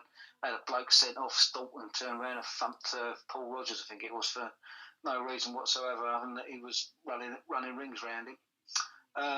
And then the Alfred game, that was very tense. And then Lenny broke away and scored that, kept his composure, scored a goal. Not a nice place, Aylesbury, to go and watch football either at Turnfurlong Road. Their old ground or indeed Button Road. They had some right horrible people watching them back then. Anyway, and then the Coventry match, which I was a steward for, so I got down the ground pretty early, had some breakfast. We then did a tour of the ground, make sure debris flying around, hanging around, that could be thrown and everything. And I then walked in after, then I did a bit of car park duty, I think. And when I walked into the ground, I come out through the tunnel, and when I'd been in there before, it'd been empty, and I walked out and there was 8,000 people there, and I was like, bloody hell, right? Yeah. It was like, I mean, as I say, I can't remember the Leeds game very well when there was 14,000 there, but 8,000 was just like, what? Yeah. Where have all these people come from, right? Because I've been hanging around, but I've been there all the time, but you just don't realise how many are going in. And then I was stewarding at the Gander Green Lane end. Some bloke told me to get out of the way because he couldn't see. And I felt I was reasonably polite to him. And anyway, and of course we went 1-0 up. Everyone knows what happened in Coventry. Second half equalised, and then up the other end, Matt Hanlon finishes off another great set piece. And then we hung on a bit, didn't we? A little bit. If anyone's watched wasn't there and some video since. How the hell that ball hit 2 pieces of wood and didn't go in? It's beyond me, and some of the other stuff. So we had a bit. You need a bit of luck when you're playing a side who are in I think when we pulled them out of the hat, they were second or third in the league. They were a good side, Coventry. And we won. And after the game, I don't know why I did it. I went out. I thought there's going to be a lot of people coming out of here in a minute. Who's going to sort the traffic out? The coppers hadn't even thought about it. So I went and stood in Gander Green Lane and directed the traffic for quite a while. So I missed everything that was happening in the ground after something. All the players on the pitch and up in the stand. I missed all that, which is a little bit annoying. Yeah. I did. The one thing I did do was I grabbed a corner flag to make sure it wasn't nicked as a souvenir. And I said if Sutton won the game beforehand, I said I'll kiss the ground, and I did. I got on my knees and kissed the turf, and then I got rid of the flag and then went out and did the traffic duties. And then when that was done, I went straight down to John Clark's house, who's in Sunningdale Road, just down the road. Knocked on his door, and we just went mental, hugging each other, jumped up down, and then we went down, and then we went back down the club, and got hammered. Brilliant stuff. So we played Norwich away in the 4th round. Obviously, we got hammered pretty similarly to the way we did against Leeds 19 years before. But what was the day out at Carrow Road like? Be honest, it wasn't great. I mean, it was raining most of the way up there. All the coach windows were misted up. It wasn't a brilliant journey. The because we were sat in in the stands along. I was sat in the stand alongside the pitch rather than behind the goal, which was a very good view. Unfortunately, they just did it. They just weren't going to get big. They just weren't going to let us do what Coventry did. They're going to put us in our place, and they did. They were just too quick. The difference in speed and speed of thought and movement, and they were just too good. And once we conceded 3 goals, I think we knew it was going to be on. I could see it was on the cards. We were going to get a bit of an hammering. It's just a shame we didn't score. We did create some chances, but it was okay. We got beat 8-0, but did it really matter? We'd done what we did in the third round. Yeah. Pulled off one of the biggest shocks in the history of the competition. Some people still say it's the biggest shock, and that we were a proper non-league football team then. Not like Luton when they won. Where did they win at? It was actually at Norwich, if I remember correctly. Yeah. And then Lincoln winning at Burnley. I mean, they're full-time football. Luton, both of them ex-football league clubs. They weren't proper non-league clubs. Yeah. That's why I still think that Sutton's run to the 5th round as opposed to Lincoln's to the 6th. In terms of non-league football, I know this is a biased opinion, but I think ours is better because we were a non-league side still. Yeah. Semi-pro, they're not. Yeah. They're ex-football league sides who've not managed their club properly and ended up in the National League. Yeah. Definitely. But anyway, sorry, go on. Rant over. No, I agree with you on that. I think our shock is, and out of the, obviously we had, it sort of felt like us and Lincoln in competition who can get furthest. It was real neck and neck. I felt, and I thought if we could just on that we'll get onto that FA Cup run later, but just on that Arsenal game, I thought if we could just hold it tight, get to Arsenal and sneak a win, I honestly thought we'd beat Lincoln. If that had happened, that would have been the biggest shock in our time, wouldn't it? Definitely. No, we weren't that far off it. No, we'll get on to all that later on when we cover the Doz era. So now on to the 90s. Really, 98-99 was probably the best 90 season because we were relegated early 90s, and it took us 8 years to finally get back up into the conference from the Eastman. Yeah, we did because, Alan Gain came in as manager after Barry, after Keith Blunt had gone. He did very well in the semi-final, but he didn't have consistency in the league. We spent quite a bit of money under him, although we did get a lot of money in from selling players as well. But we spent quite a bit of money on decent players. We had some really good players under Gainey, but it just didn't happen in the league. And then Larry and Ted did a stabilising job, really, and did a pretty decent job. And then Larry decided that he didn't want to do it. He didn't want to manage any more because of time constraints and that. And John Rose was sitting car short down at Colston Avenue, and it was obvious what was happening. Then Rosey came along, and he had some good players that he knew. Kingstonian were on the rise back then under Jeff Chow, spending Christ knows what, basically putting themselves in where they are now, really. Although I won't go too far into that. And then because they ruined our centenary season by winning the league, and that 98-9. Wasn't it Aylesbury? And again, we didn't start the season very well, and we were quite way off them. But we got some consistency going. Nassim McCrur, Steve Watson, and that great players. I mean, there were some good players in that team all around. Gareth House in goal. Ramsey put a good team together. We were helped by Aylesbury. I don't know what the hell happened at their football club, but they sacked their manager, didn't they, when they go into the running, and they just lost their form, and we carried on getting better, and I overrun them in the end, and then there was that 4-1 win at Aylesbury, which was absolutely fantastic.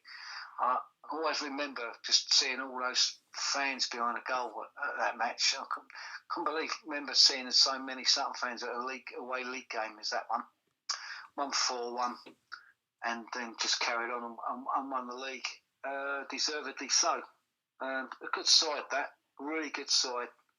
John Rainsy did really well that season, and well chuffed for him because such a great club man, John Rains, and Tony obviously, and just really good, really great bloke as well. Really brilliant bloke, John Rains. So sad that he died so early. So sad. Yeah, very, very tragic.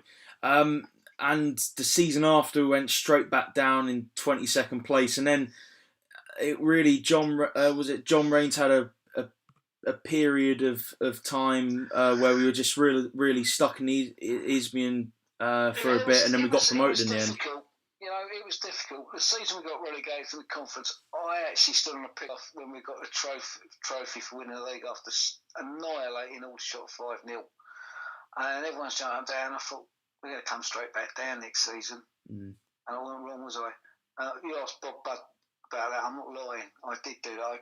I didn't get involved with all the celebration. Yeah. And that, because whilst it was a great thing, that we'd achieved winning the league, I just thought we weren't going to be strong enough. I knew Steve Watson was probably going to go, which he did.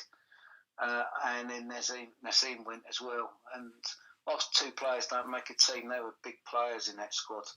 And we, but even when we got relegated the first time for the conference, we won the Bob Lord Trophy, of course.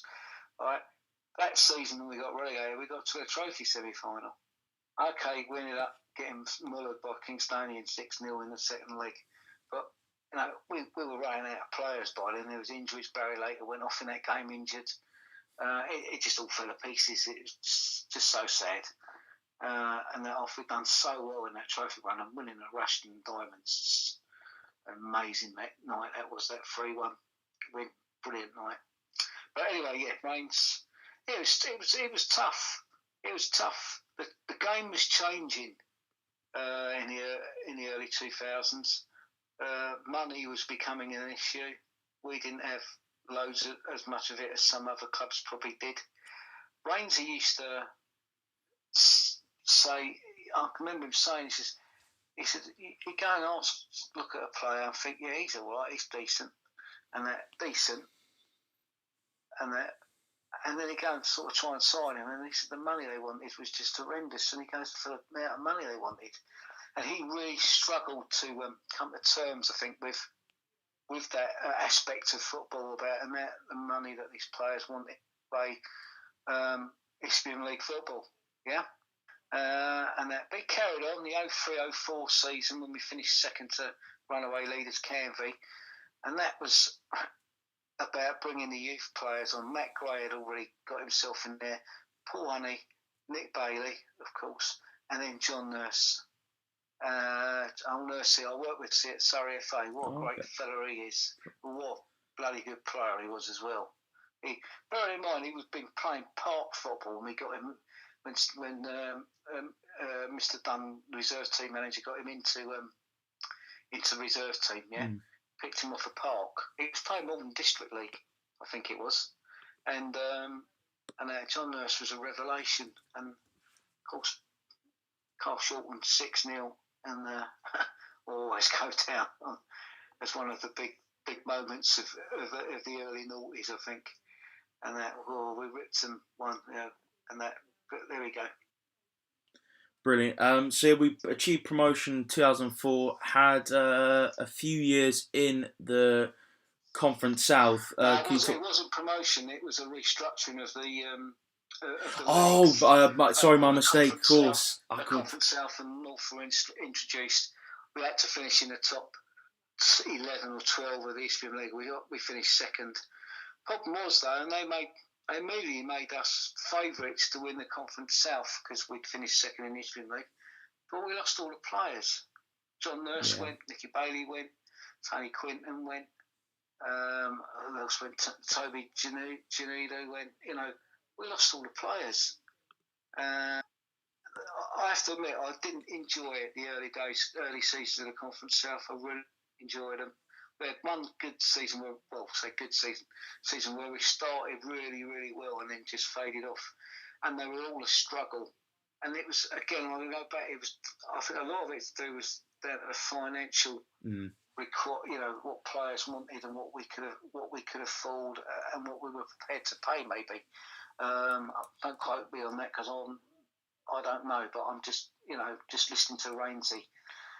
And in the end, he decided that he'd been there a long time, a good decade, and it was time to knock it on the head. And he never managed another, nor did Alan Gain, by the way.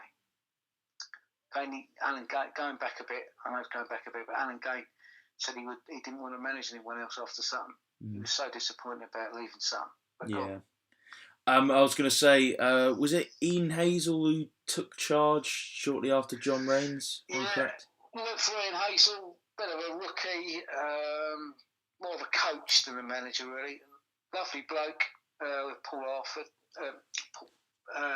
Lovely bloke, everything, but it just didn't work out for him. And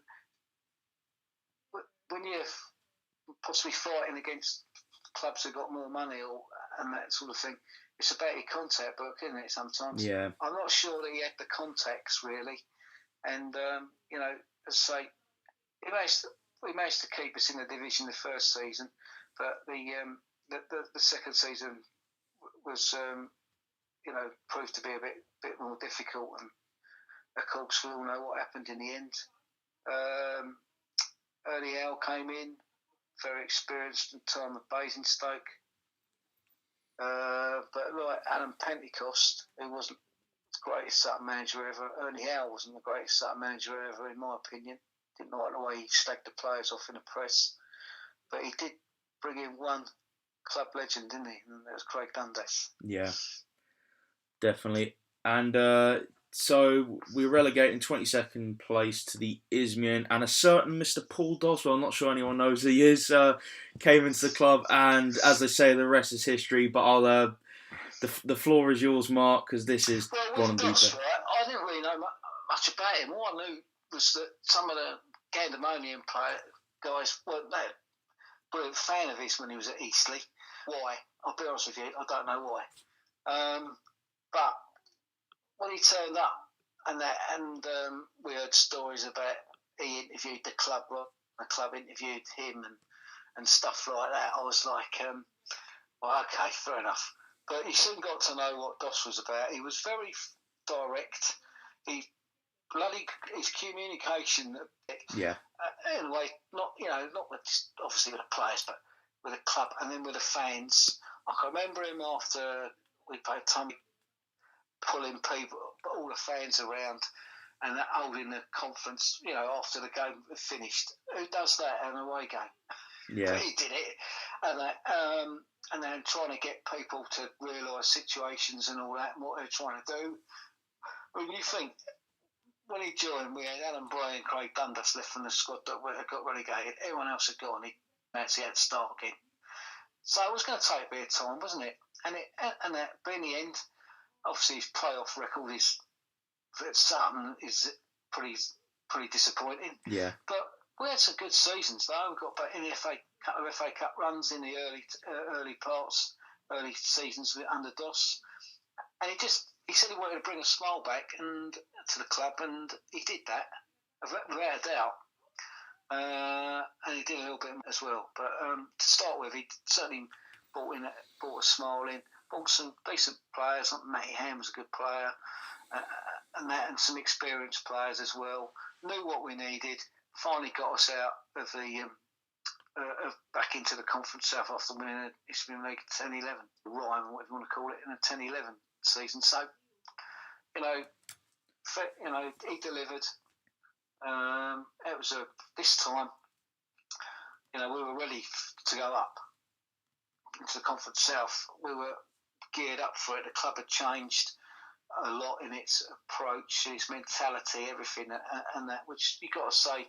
I mean, he obviously had support with the board of Bruce and the board and that, which he needed, but he got the club driving through. He was bringing in different initiatives, and that, and then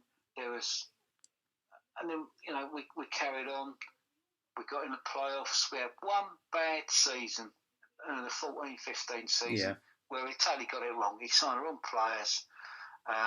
He admitted that himself afterwards. He got it wrong. He got that season wrong, and that. But so what? Because the next season was just unbelievable. Incredible.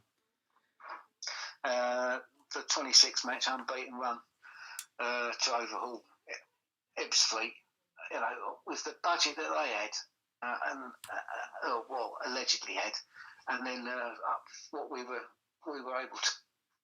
What we had achieved that season was just nigh on fantastic. And we just played some such brilliant football as well, really good, strong attacking football.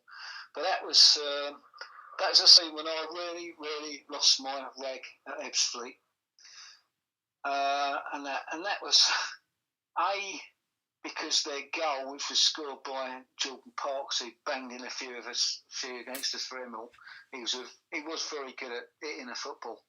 But Craig Eastman, I think he was playing about his second or third game for us, was blatantly fouled in the middle of the park. That's how we lost the ball. They broke forward and Parks just smacked it in from, 25 yards. Really good strike. But should have had a foul. And I was dooming that.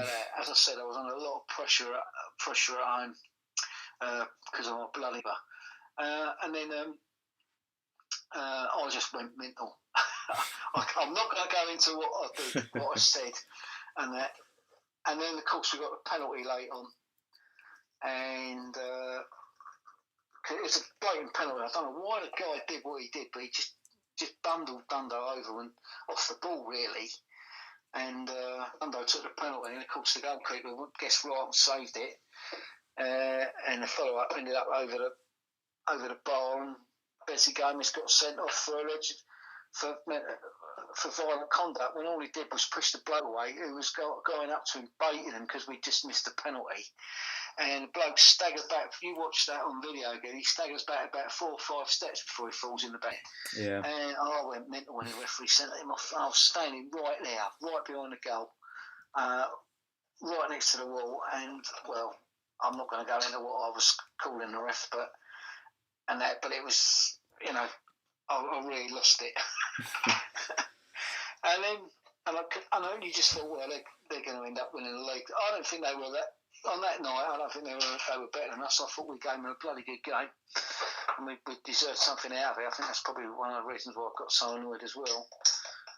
And then slowly but surely we started to put a run together. We lost to Hayes in about November, lost to Oakland 1-0 in a game which we should have won.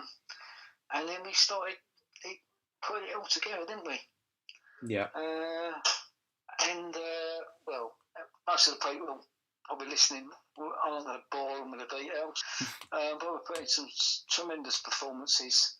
And that, the Maidstone game away was a fantastic, brilliant start. And Lee Morgan gets Kevin and Mank was sent off. I'll never forgive Morgan for that. We used to have a good rapport with him before that, but I'll never forgive Morgan for that after that, because he just play acted. Yeah. And that he didn't have to go over to Kevin and try and yank him up. Kevin didn't like it. Bomb. I'll go over, I'll clutch him on the face, win him in the face, pushed him in the chest. So, I was livid with that, and he gets stick every time we play him now. Still, Morgan, he deserves it. A bit out of character for him, really, because normally we had a good rapport with him. Mm. And then the Ebbsfleet game as well. We've beaten. Obviously, speaking of Ebbsfleet, you just mentioned the previous game played against them that season there, but the 2-0 that pretty much won the league for us. Yeah, well, they were gone. They were busted by them, weren't they? Their form wasn't great. Ours was just relentless. And I just turned up expecting to win that game, to be honest. They brought a heck of a lot of fans with them, made for a fantastic occasion. As I say, breaking 3,000 for a league game for the first time since April 71. What's that, 45 years? But, it's just incredible. And then, I thought we'd win that game, and, we did. And quite comfortably. They'd gone. They knew they weren't going to win the league, and that the momentum was with us. And and then we beat Chelmsford. Well, great, beating 2-0. Got a cup on a trophy on a presentation on the 3G, and that brilliant, absolutely brilliant. So on the field, fantastic, and there was more to come. Off the field, the ground had changed a lot, squared off the Conrad Road end, 3G pitch, new perimeter fence, just looked a lot better. A mix of the old and the new. Just looked, the club it just felt good, really good. I mean, as I say, it's difficult to compare, but I compare the DOS era with Barry Williams era of the 80s, I thought they're very similar, and obviously the success helps, but just the feeling around the club had a similarity, and that positive vibe, good rapport between fans and players and management and everything, And that was very existent under Barry Williams and certainly was under DOS. Yeah, and obviously we got promoted in our first season National League. We got a top half finish and that amazing FA Cup run. So that was a great season. The FA Cup run came out of the blue, really, didn't it? All I was worried about was that first season was staying up. Yeah. It really was. It's just about, could we compete with some of the big budgets? Yes, we could. We had some good, we had some really good players again. As I say, sport rotten. And that Nicky Bailey, he was superb in that first season for us. And that real big player, for the club. But obviously just not him. And then Deacon. What a player. Well, actually, I mean, I've got good credit to Bob Buddy. He was watching the friendlies. He goes, God, he looks really tasty. He looks really decent, skillful player. And I wasn't that sure about Rory Dean to start with, to be honest. He didn't start the season that brilliantly, I don't think, but Bob saw something in him.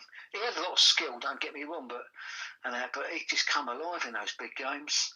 I mean, the header against Forest Green, that came out of the blue, didn't it? Yeah. I mean, 2-1. And then we thrashed Dartford in that fantastic... Well, thrashed Dartford. So we beat Dartford 6-3 in that fantastic cup tie. I don't think I've ever seen a game like that. It was brilliant. You don't be on the wrong end of that scoreline, that's for sure, because it was such a good game. And that, especially as it was a first round of cups. And then Cheltenham again, last minute. I didn't actually see the ball going in the net because I was standing behind the goal, and you can't see the goal because there's so many people watching on the fence. Yeah. And I just saw him hit it, and the next minute, where's the keeper? And then as I'd gone in, and everyone's up in the air, right? That was just a magnificent moment. That was. Then getting Wimbledon in a draw, which I was a bit disappointed with, to be honest. FA Cup, you don't want bloody Wimbledon in the FA Cup for a round, do you? I mean, I'll be honest with you, I'm not a big fan of Wimbledon. And we got really good ties with them at board level and everything. But I'm not a big fan of Wimbledon. And that it's been a long time since they had to organise. We helped them do it with that big friendly. And they've done fantastic, don't get me wrong, for a fans club. They're absolutely brilliant what they've achieved. And that's what they should be celebrating and not keep moaning about what happened all those years ago. It's my opinion. But there we go. That's just my opinion. They should celebrate what they've achieved because it's been magnificent. And then, so the 0-0 draw, probably just about right, really, that game. A bit disappointing, that match, to be honest, but 0-0. Didn't really fancy us in the replay, to be honest. But, you never know in a cup tie. Get there, see the state of the pitch, which Kings Meadow used to be absolutely glorious surface. I don't know what the hell had happened to it. I suppose too much football, but it was bloody awful that night. But what a tremendous night that was, that Wimbledon, that replay, that third round replay. That's up there in my top 3 ever matches, that is, because it was such a game, we're 1 down. They get a bloke sent off pretty early on. To be honest, I didn't think we looked like getting an equaliser back, especially in that first half. They seemed to be quite comfortable. And Bedsy misses an absolute bloody sitter right after half time. No, I remember God, that. how did he miss that? I couldn't believe. It was bad enough seeing it live, but when you see it again on the TV, it's painful. God. Anyway, and then it all changed, didn't it? You know, Roy Deegan gets over the ball on the edge of the box and does a bit of fitting a flirt. He moves it from one foot to the other, and then bang, 1-1. And then you think, oh right. Suddenly, the game's changed completely. Spence had made a fantastic blocking challenge just before that to stop them going 2-0 up. If he hadn't done that, we'd have probably been out. But once they scored, that was it. And then, of course, we put the move together. And there's Maxime just tapping the ball over the line. And then Dan Fitchett scoring a really, really good third goal. Really good goal. Good finish that was. And, wow, that was just unreal. Bobby Bubb was in tears that night. It was like, you know. And then we're getting the messages, it's all back to the club. So I'd driven up from Littlehampton, so got the car out of the car park. The road back towards New Malden was chocker, so I tried to find a way round Kingston and end up taking the wrong turn and ended up at bloody Roehampton. Ended up finally getting back there. I was with a couple of friends, and then we went in a bar and got hammered, and then I ended up sleeping the night on the floor in the vice president's room and Jamie Collins and Dean Beckwith sleeping on the benches. I think I was snoring when I got in there and they reckon they kicked me in the ribs to shut me up, and I think they did actually, because I remember waking up with bruised ribs. I wondered where the bloody hell was this part. I thought it was from sleeping on the floor, and they when they told me next time, so we had to kick you. So you're snoring. So, but that was a fantastic night. That was absolutely brilliant. And then Leeds. Then we get Leeds. Now, ironic that we got Leeds at home after all those years. And that. Now I know they put out a weekend side, and they were, and that. But God Almighty, I just couldn't believe their approach. They were bloody awful. Yeah. I mean, the way we played was we let them have the ball up to their halfway line, because they were just playing it across, weren't they? They weren't doing anything with it, and we were happy to do that. And then if they came started coming in half, our players would push up and make them have to move the ball more quickly, and they couldn't do it. They really couldn't do it. They really threatened our goal. I mean, Deacon had a bit of a first half tussle with a goalkeeper who made 2 bloody good saves from long range shots that he hit, and then came the penalty. Well, the only thing I couldn't believe was he didn't actually give the first one, which was the goalkeeper bringing Deacon. I think bringing the guy down, and then Deacon gets the ball, and that guy didn't know who was there, and he brings him down, and he gives the penalty then. And then Jamie Collins puffs his cheeks, swings that left boot, 1-0, and we see the game out pretty comfortably, to be honest, didn't we? Yeah. If I'd been a Leeds fan that afternoon, I would have not been pleased with our manager, and I certainly wouldn't have been pleased with those players, that's for sure. Definitely. But that's not to take any credit away from us, because we made it very difficult for them. They wanted to play a lot of football, and we didn't let them. And we were by far the better side, and we deserved to win that game.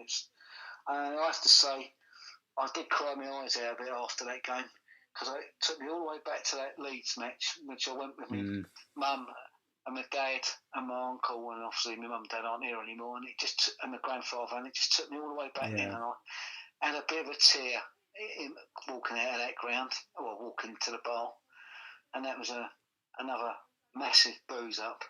Fortunately, my mate had decided he would drive. John decided he would drive from Littlehampton. So I stayed at another mate, Jim's, after that game, because there's no way because I've been out and drive home. Yeah. And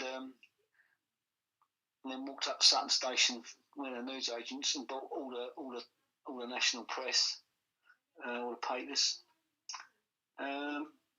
and read them on a train. Well, read some on a train on the way home. Brilliant. I mean, Julian Rosario's commented actually. Leeds still had internationals on the pitch, including Stuart Dallas. Yeah. We were outstanding. I'm not arguing that. I'm not arguing that. But the fact was, he'd made about 9 changes from the team that had played their previous league game. Yeah. So I mean, that's a lot of changes. I mean, that's just not tinkering with a team, is it? That's 9 changes. So that's why I'm using the word weakened. But I'm not saying taking it away from us, because we were absolutely outstanding. We stopped them playing. We had a game plan. We stuck to it, and they couldn't cope with it. We were by far the better side. We looked like they looked like the underdogs in that afternoon, because the way we played and our game plan and the tactics, and we stuck to them brilliantly. We just didn't let them say every time, especially in the first half, they had the ball. They passed it around their back four most of the time, and when they did try and bring it forward, we were there, bang, straight on them. They didn't get past the halfway line half the time. Craig Eastman in particular, right there, all the time. Fantastic. Sorry, Julian, don't get me wrong. You're missing my point. It was a fantastic win. They're a big name. It's a cup match, and I'm sure they didn't want to lose it. That's for sure. Yeah, and they did. But if I was a Leeds fan, I'd have been well pissed off with our manager that night, that afternoon. Well, they're not the biggest fan of Gary Monk anymore. And actually, my other team is my first team is Newcastle, and actually went to see Newcastle Leeds in the Championship a few months after that win. And they were the exact same. Even their strongest team, they were exact same style. We battered Leeds that night, and they got a very late goal for Chris Wood, sneaker draw. So it just seems to be the style under Gary Monk, even with the strongest side. Well, I can understand that. Yeah, that may be how they did play, because that's it want those players to play the same way as the first team would do. Yeah, because it's for continuity's sake, for the club, so they all know what they're doing. So that doesn't surprise me. But as I say, I'm not taking it away from Sutton. I just thought, when I heard the changes, I thought we had a bloody good chance of winning that game. Definitely. Yeah? I really thought we had a good chance of winning the game. And so I wasn't that anxious. Maybe that's what took it off. I wasn't that anxious. I mean, when we went 1-0 up, that's when the anxiety starts. It's like, it's what Abe Barry says, it's the hope that kills you, and it was something to hang on to, and you're thinking, oh my God, that's when it all starts kicking in. But it was, fantastic, brilliant, absolutely brilliant. We played so well. We really did play well. That's up there with the best. That's up there with a Middlesbrough performance in terms of how we executed the game. Really is. Yeah. I won't disagree with that. As an occasion, I don't know. I still think Wimbledon, that night at Wimbledon. Yeah. I personally, my favourite is just that Leeds game, but Leeds Wimbledon, it's neck and neck. It's so close. There were 2 unbelievable occasions. On to the Arsenal game now. What are your recollections of that night? We played very well, of what I can remember. I mean, it was a bonus fixture, wasn't it? Yeah, I mean, it was. I didn't come up to the club to listen to the draw. I'm down in Littlehampton, and I've only been down living there for about a month, if that. So I don't really know my neighbours very well.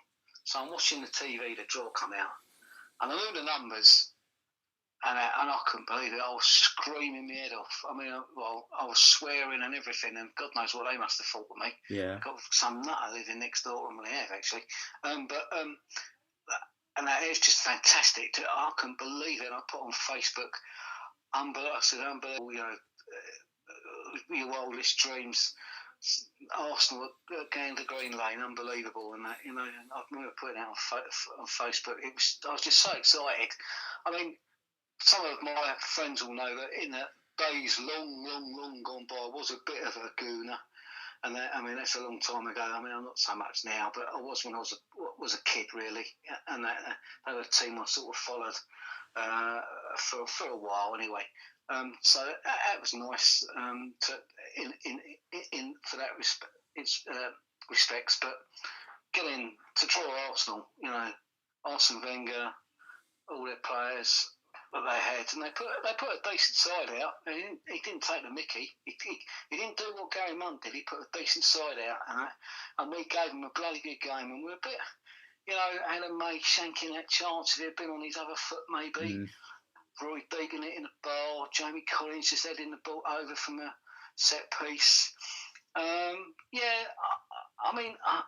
Again, Arsenal are a team who want to play football, and they're not going. They're not direct, and that suited us. I think that suited us because they wanted to play football, and it was a movement. In the end, the first goal was a bit of a disappointment, to be honest.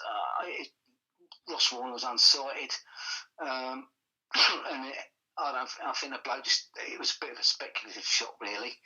And then the second goal was a bit of Walcott getting there. It's his 100th goal in it for Arsenal. I think so. I think. Sorry? I'd say, yeah, I think it was, yeah. And he just got round the bat and put it in. But I thought we played really well that night, really competed well against them. We only lost 2-0, and they thrashed Lincoln in the sixth round, didn't they? Was it 5-0 at the Emirates? Yes, it was. To be honest, it was a great occasion. It was a nightmare selling the tickets. I was there all day. From about 9 o'clock in the morning, 10 o'clock when we started. I was there till 4:30. I didn't have. I was smoking, and as I vape now. I didn't have a cigarette the whole time. And I come out of that bar afterwards selling the tickets with a splitting headache and that because I hadn't had a smoke. Yeah. And that's the first thing I did. I was just, bloody hell! I didn't expect to be in there as long as I was. Yeah. That was a very difficult day. That was selling the tickets, but we got there in the end. The club say no, but from where I was standing, which was I watched the Wimbledon game, the Leeds game, and then the Arsenal game. Just below where they put the commentary, the Lineker, where Lineker was, in their studio, and that I can say, obviously I can't see the whole of the ground, but from what I could see from there looked far more people at the Arsenal game than there was at the Leeds game and the Wimbledon game. Yeah. But I don't know. I'm just saying what I could see. It looks the people at the fence here look so much deeper than what they'd had in the other, and they just look. And I was less comfortable in terms of how much sort of elbow room you got or whatever as well standing where I was, and I just thought there's more people in this ground tonight. But anyway, that's just my opinion, and that's where it felt. So. But it was a great night. It was fantastic, And of course, the only thing that ruined it was all these cretins running on the pitch at the end.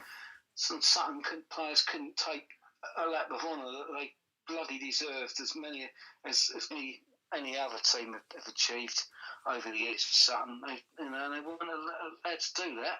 They just had to disappear down a tunnel. Very disappointing because a few of our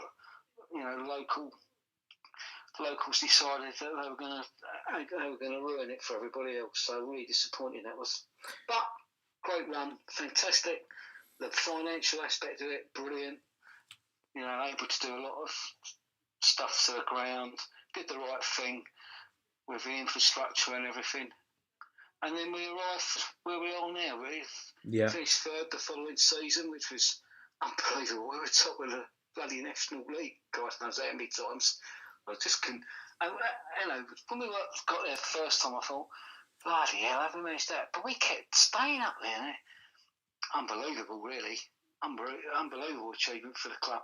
Cup runs are like one-offs. You get on a momentum and you're able to do it. And you might get a bit of luck with a draw and all that sort of stuff, yeah?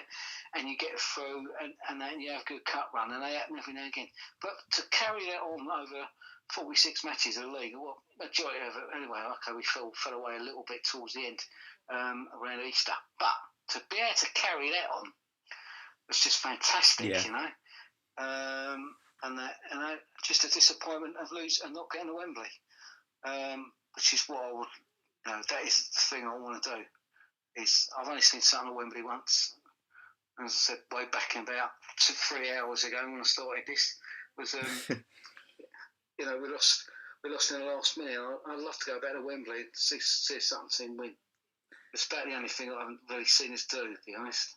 Yeah. Well, no one has, because we never bloody won there. So yeah. So to wrap up this interview, yeah, as you said, we've been going for a long time. There's so much stuff. That's brilliant. I've really enjoyed it, Mark. Paul Doswell lives in April 19. Obviously, what an amazing time. We all understood the reasons. And Matt Gray comes in, and I think Matt's done a really good job this season. So what's your perspective on where we are now? I'm asked about that, because I think Matt Gray was given a lot of stick earlier on forums and Facebook and that, which he did not deserve. He'd come in, he'd taken over a squad that he'd had to change because for various reasons, and let some players go and other players wanted to go. So he had to start again, really. But we kept a good nucleus of players that we'd had under DOS, like Eastie, Harry Buteman, Jamie Collins, and Jamie Butler, and some good players, and he brought in his own. And it's obvious he's going to have to learn. Yeah. He's got to learn about those new players, and if it didn't work, and can anyone say, other than that last half hour we lost 3 goals against Maiden, and Omar wrongly sent off? It's another player I don't like very much either. Is it Comrie at Maidenhead? Not a big fan of him.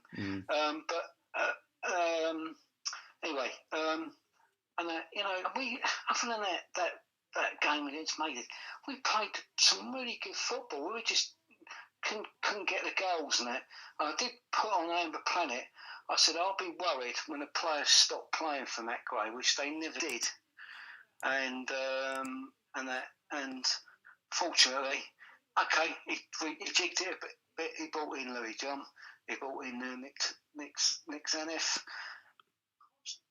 Tommy Wright was getting more stronger after we'd been out for a year. Omar hadn't been fully fit beginning of the season, but he'd started to get the fitness in and get the games in and everything, and it all started changing. And I'll give credit to some people. They come back on the Planet and said, yeah, we were I was, full credit to Matt for turning it around and all that sort of stuff, everything. So fair play to those who'd come on there after making it. But I thought he got a lot of unwarranted stick, and he's done a fantastic job. And he's a top bloke as well, Matt. He really is a top bloke. I mean, the quiz night that he did in January was fantastic. It was a really good quiz. Of course, my team won it, but it not really had anything much to do with me, to be honest. But there we go. But it's things like that, and he just carried on. I mean, he was recommended by Dawson. Bruce interviewed him, and Bruce saw something in him as well, and that, and he's a good guy, and he's got the players playing for him as well. They're playing for the club, Art and Soul. I mean, I saw, I haven't missed a game since we got promoted into the National League. I haven't missed a game for a very, very long time now, but I've really enjoyed watching the football this season, far more than I did last season, and especially the second half of it. I think we've played great football, and the commitment. John Barden, what a player he is, eh? Oh, love him. Unsung hero, brilliant. All right, he's a midfield player, plays him at right back. He's been excellent. Great sign. Ben White, signed him at a service station going down the Oval. What a great player he is, and that he's got an eye for a player as Matt, and he's got to be given a lot of credit, and where to play him and how to get the best out of him, and he's done that, in my opinion. It's just a shame the season got curtailed in the way it has done, because I don't know where we would have finished. We'd probably just missed out on the playoffs, but we were one of the form sides, and we had pretty decent running as well. Who knows, eh? Who knows? Really enjoyed this season. Really enjoyed it. I know we had a really bad run, and it was difficult, but I never gave up hope. Because as people might know, I do travel most of the way games with the team, especially the northern ones, and I could see what was going on, right, and what the players were like, and they weren't downhearted. They were committed, and they weren't sort of laughing about the predicament we seemed to be in at the time, but they weren't letting it get to them either, and they had a lot of belief in themselves and the manager and between them they combined it, and they proved it. You know, from beating Torquay, all right, we lost to Bromley, and then from then, bang, you know, beating Woking 6-2. What a half that was! Like 5-0 half time. Half of football that was. You know, we were just blew them away. They just couldn't cope with it, and that's what's great. You know, David Edgerboy, you know, start of the season, he's learning the game. What a great player he looks. He could be with his pace. It's just, I don't know. Considering we're probably quite low in budget, I mean, I know I keep going about financing. I don't know the full facts, obviously, but one suspects we're one of the lower payers in the league. I assume budget-wise, anyways, is one of the lowest. We've got some bloody good footballers here, haven't we? And they really show the commitment. It's the commitment that they go out and play. You know, it's the belief in their own ability and that as individuals and as a squad, like, you know. And I really enjoyed this season. It's just a shame it ended in the way it did. But you know, there are obviously bigger things going on at the moment in the world. So but yeah. Anyway, I think I've been going back 2.5 hours now. It's been brilliant. I've really enjoyed it. I'll go to work in the morning, have they? I mean, yeah, and these times, no one knows what's the next thing's going to be around the corner, and that's. Well, personally, I don't. I mean, unless something changes drastically. Obviously, we can't play behind closed doors because we can't afford it. No one can, other than the Premier League, really. I just don't see us playing football until January at the moment. If we're lucky. I mean, who knows? I might be wrong. I hope I'm wrong, but I just don't see it. I'm with you on that one, to be honest. And hopefully, when football can get back to the way it was. Although I actually, funny enough, I've read Paul Doswell's articles in non-league paper, and I've really enjoyed. He's done quite a few for them, and I've really enjoyed all of them. Well, I think he's got some good points. Yeah, I definitely think so as well. You know, he talks about the finances of clubs and the way football's going to change. He's not the only one saying that. Other people are saying that. Yeah. Football people are saying that as well. Yeah. And the regionalisation thing, even if it's only temporary, and that just so the clubs can maybe get some finances, get themselves back on the financial footing. As I said earlier, travel does cost a lot of money, you know, for football clubs, and it's one of the bigger expenditures, and that regionalisation may help that.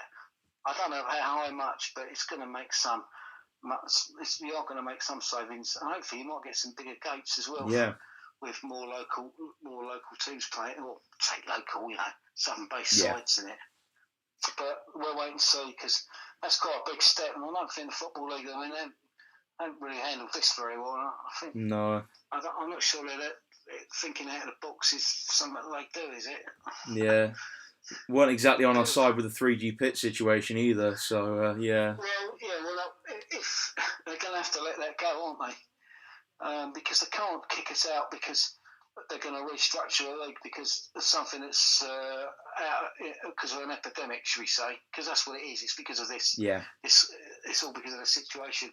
So they can't penalise clubs for that, surely. Yeah. Otherwise, there'd be lawsuits coming in thick and fast at them, wouldn't there? From all angles. Well, let's hope they handle it well. We'll wait and see. Yeah, definitely. Well, Mark. In the meantime, you know, just get on with it, don't you? Yeah. I hope everyone's keeping safe. Yeah. And I hope no one's doing a Dominic Cummings. He's put Boris in a state, hasn't he? And Boris ain't really done the right thing tonight, by the sounds of it, from what I saw. No, that's just my opinion. But, yeah. Yeah, it's fair to say people I follow on social media are certainly with you on that. Let's just leave it at that. Anyway, Mark, it's been an absolute pleasure talking to you. Wealth of knowledge. Love doing these stories. I'd just like to say that it's quite a leap from the other night when you were interviewing possibly the best, the greatest ever export we've given to Football League in F and a Cuckoo, arguably anyway, to drop it off to someone who spends most Saturdays afternoons shouting abuse at referees. So I love it. It's love quite it. a big difference. But thank you for giving me the opportunity. Oh, I hope it's everyone's pleasure. still awake. Yeah. Well, guys, yeah, it's been a long one, but I've certainly enjoyed it, Mark, and the story's been brilliant. Yeah, so Hills and James and Julian all loved it as well as in the comments. So yeah, really enjoyed it. I love the range of guests. Well, this, although we've managed to get names like Efren and Cuckoo on, again, it's yeah, I love having the range of guests on the channel as well. So Well, yeah. it does help. It's right to have a mix, isn't it? You know, it really is. It is right to have a mix of people. So just makes it different. Yeah.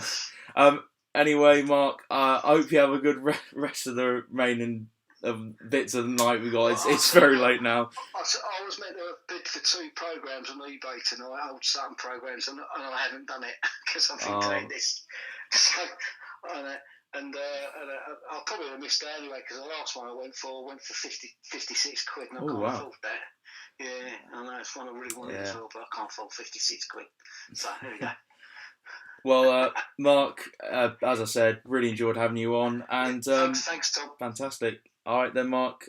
Well, I wish you a good night, and hopefully see you sometime down the Green Lane soon. A good night when he's still awake. Yeah, Andrew Youngman said great to you as well. Keep safe, all 3 of you. Okay. All right. Cheers. Brilliant. Cheers, all the best, mate. You Thanks. too. Cheers. Bye. Bye.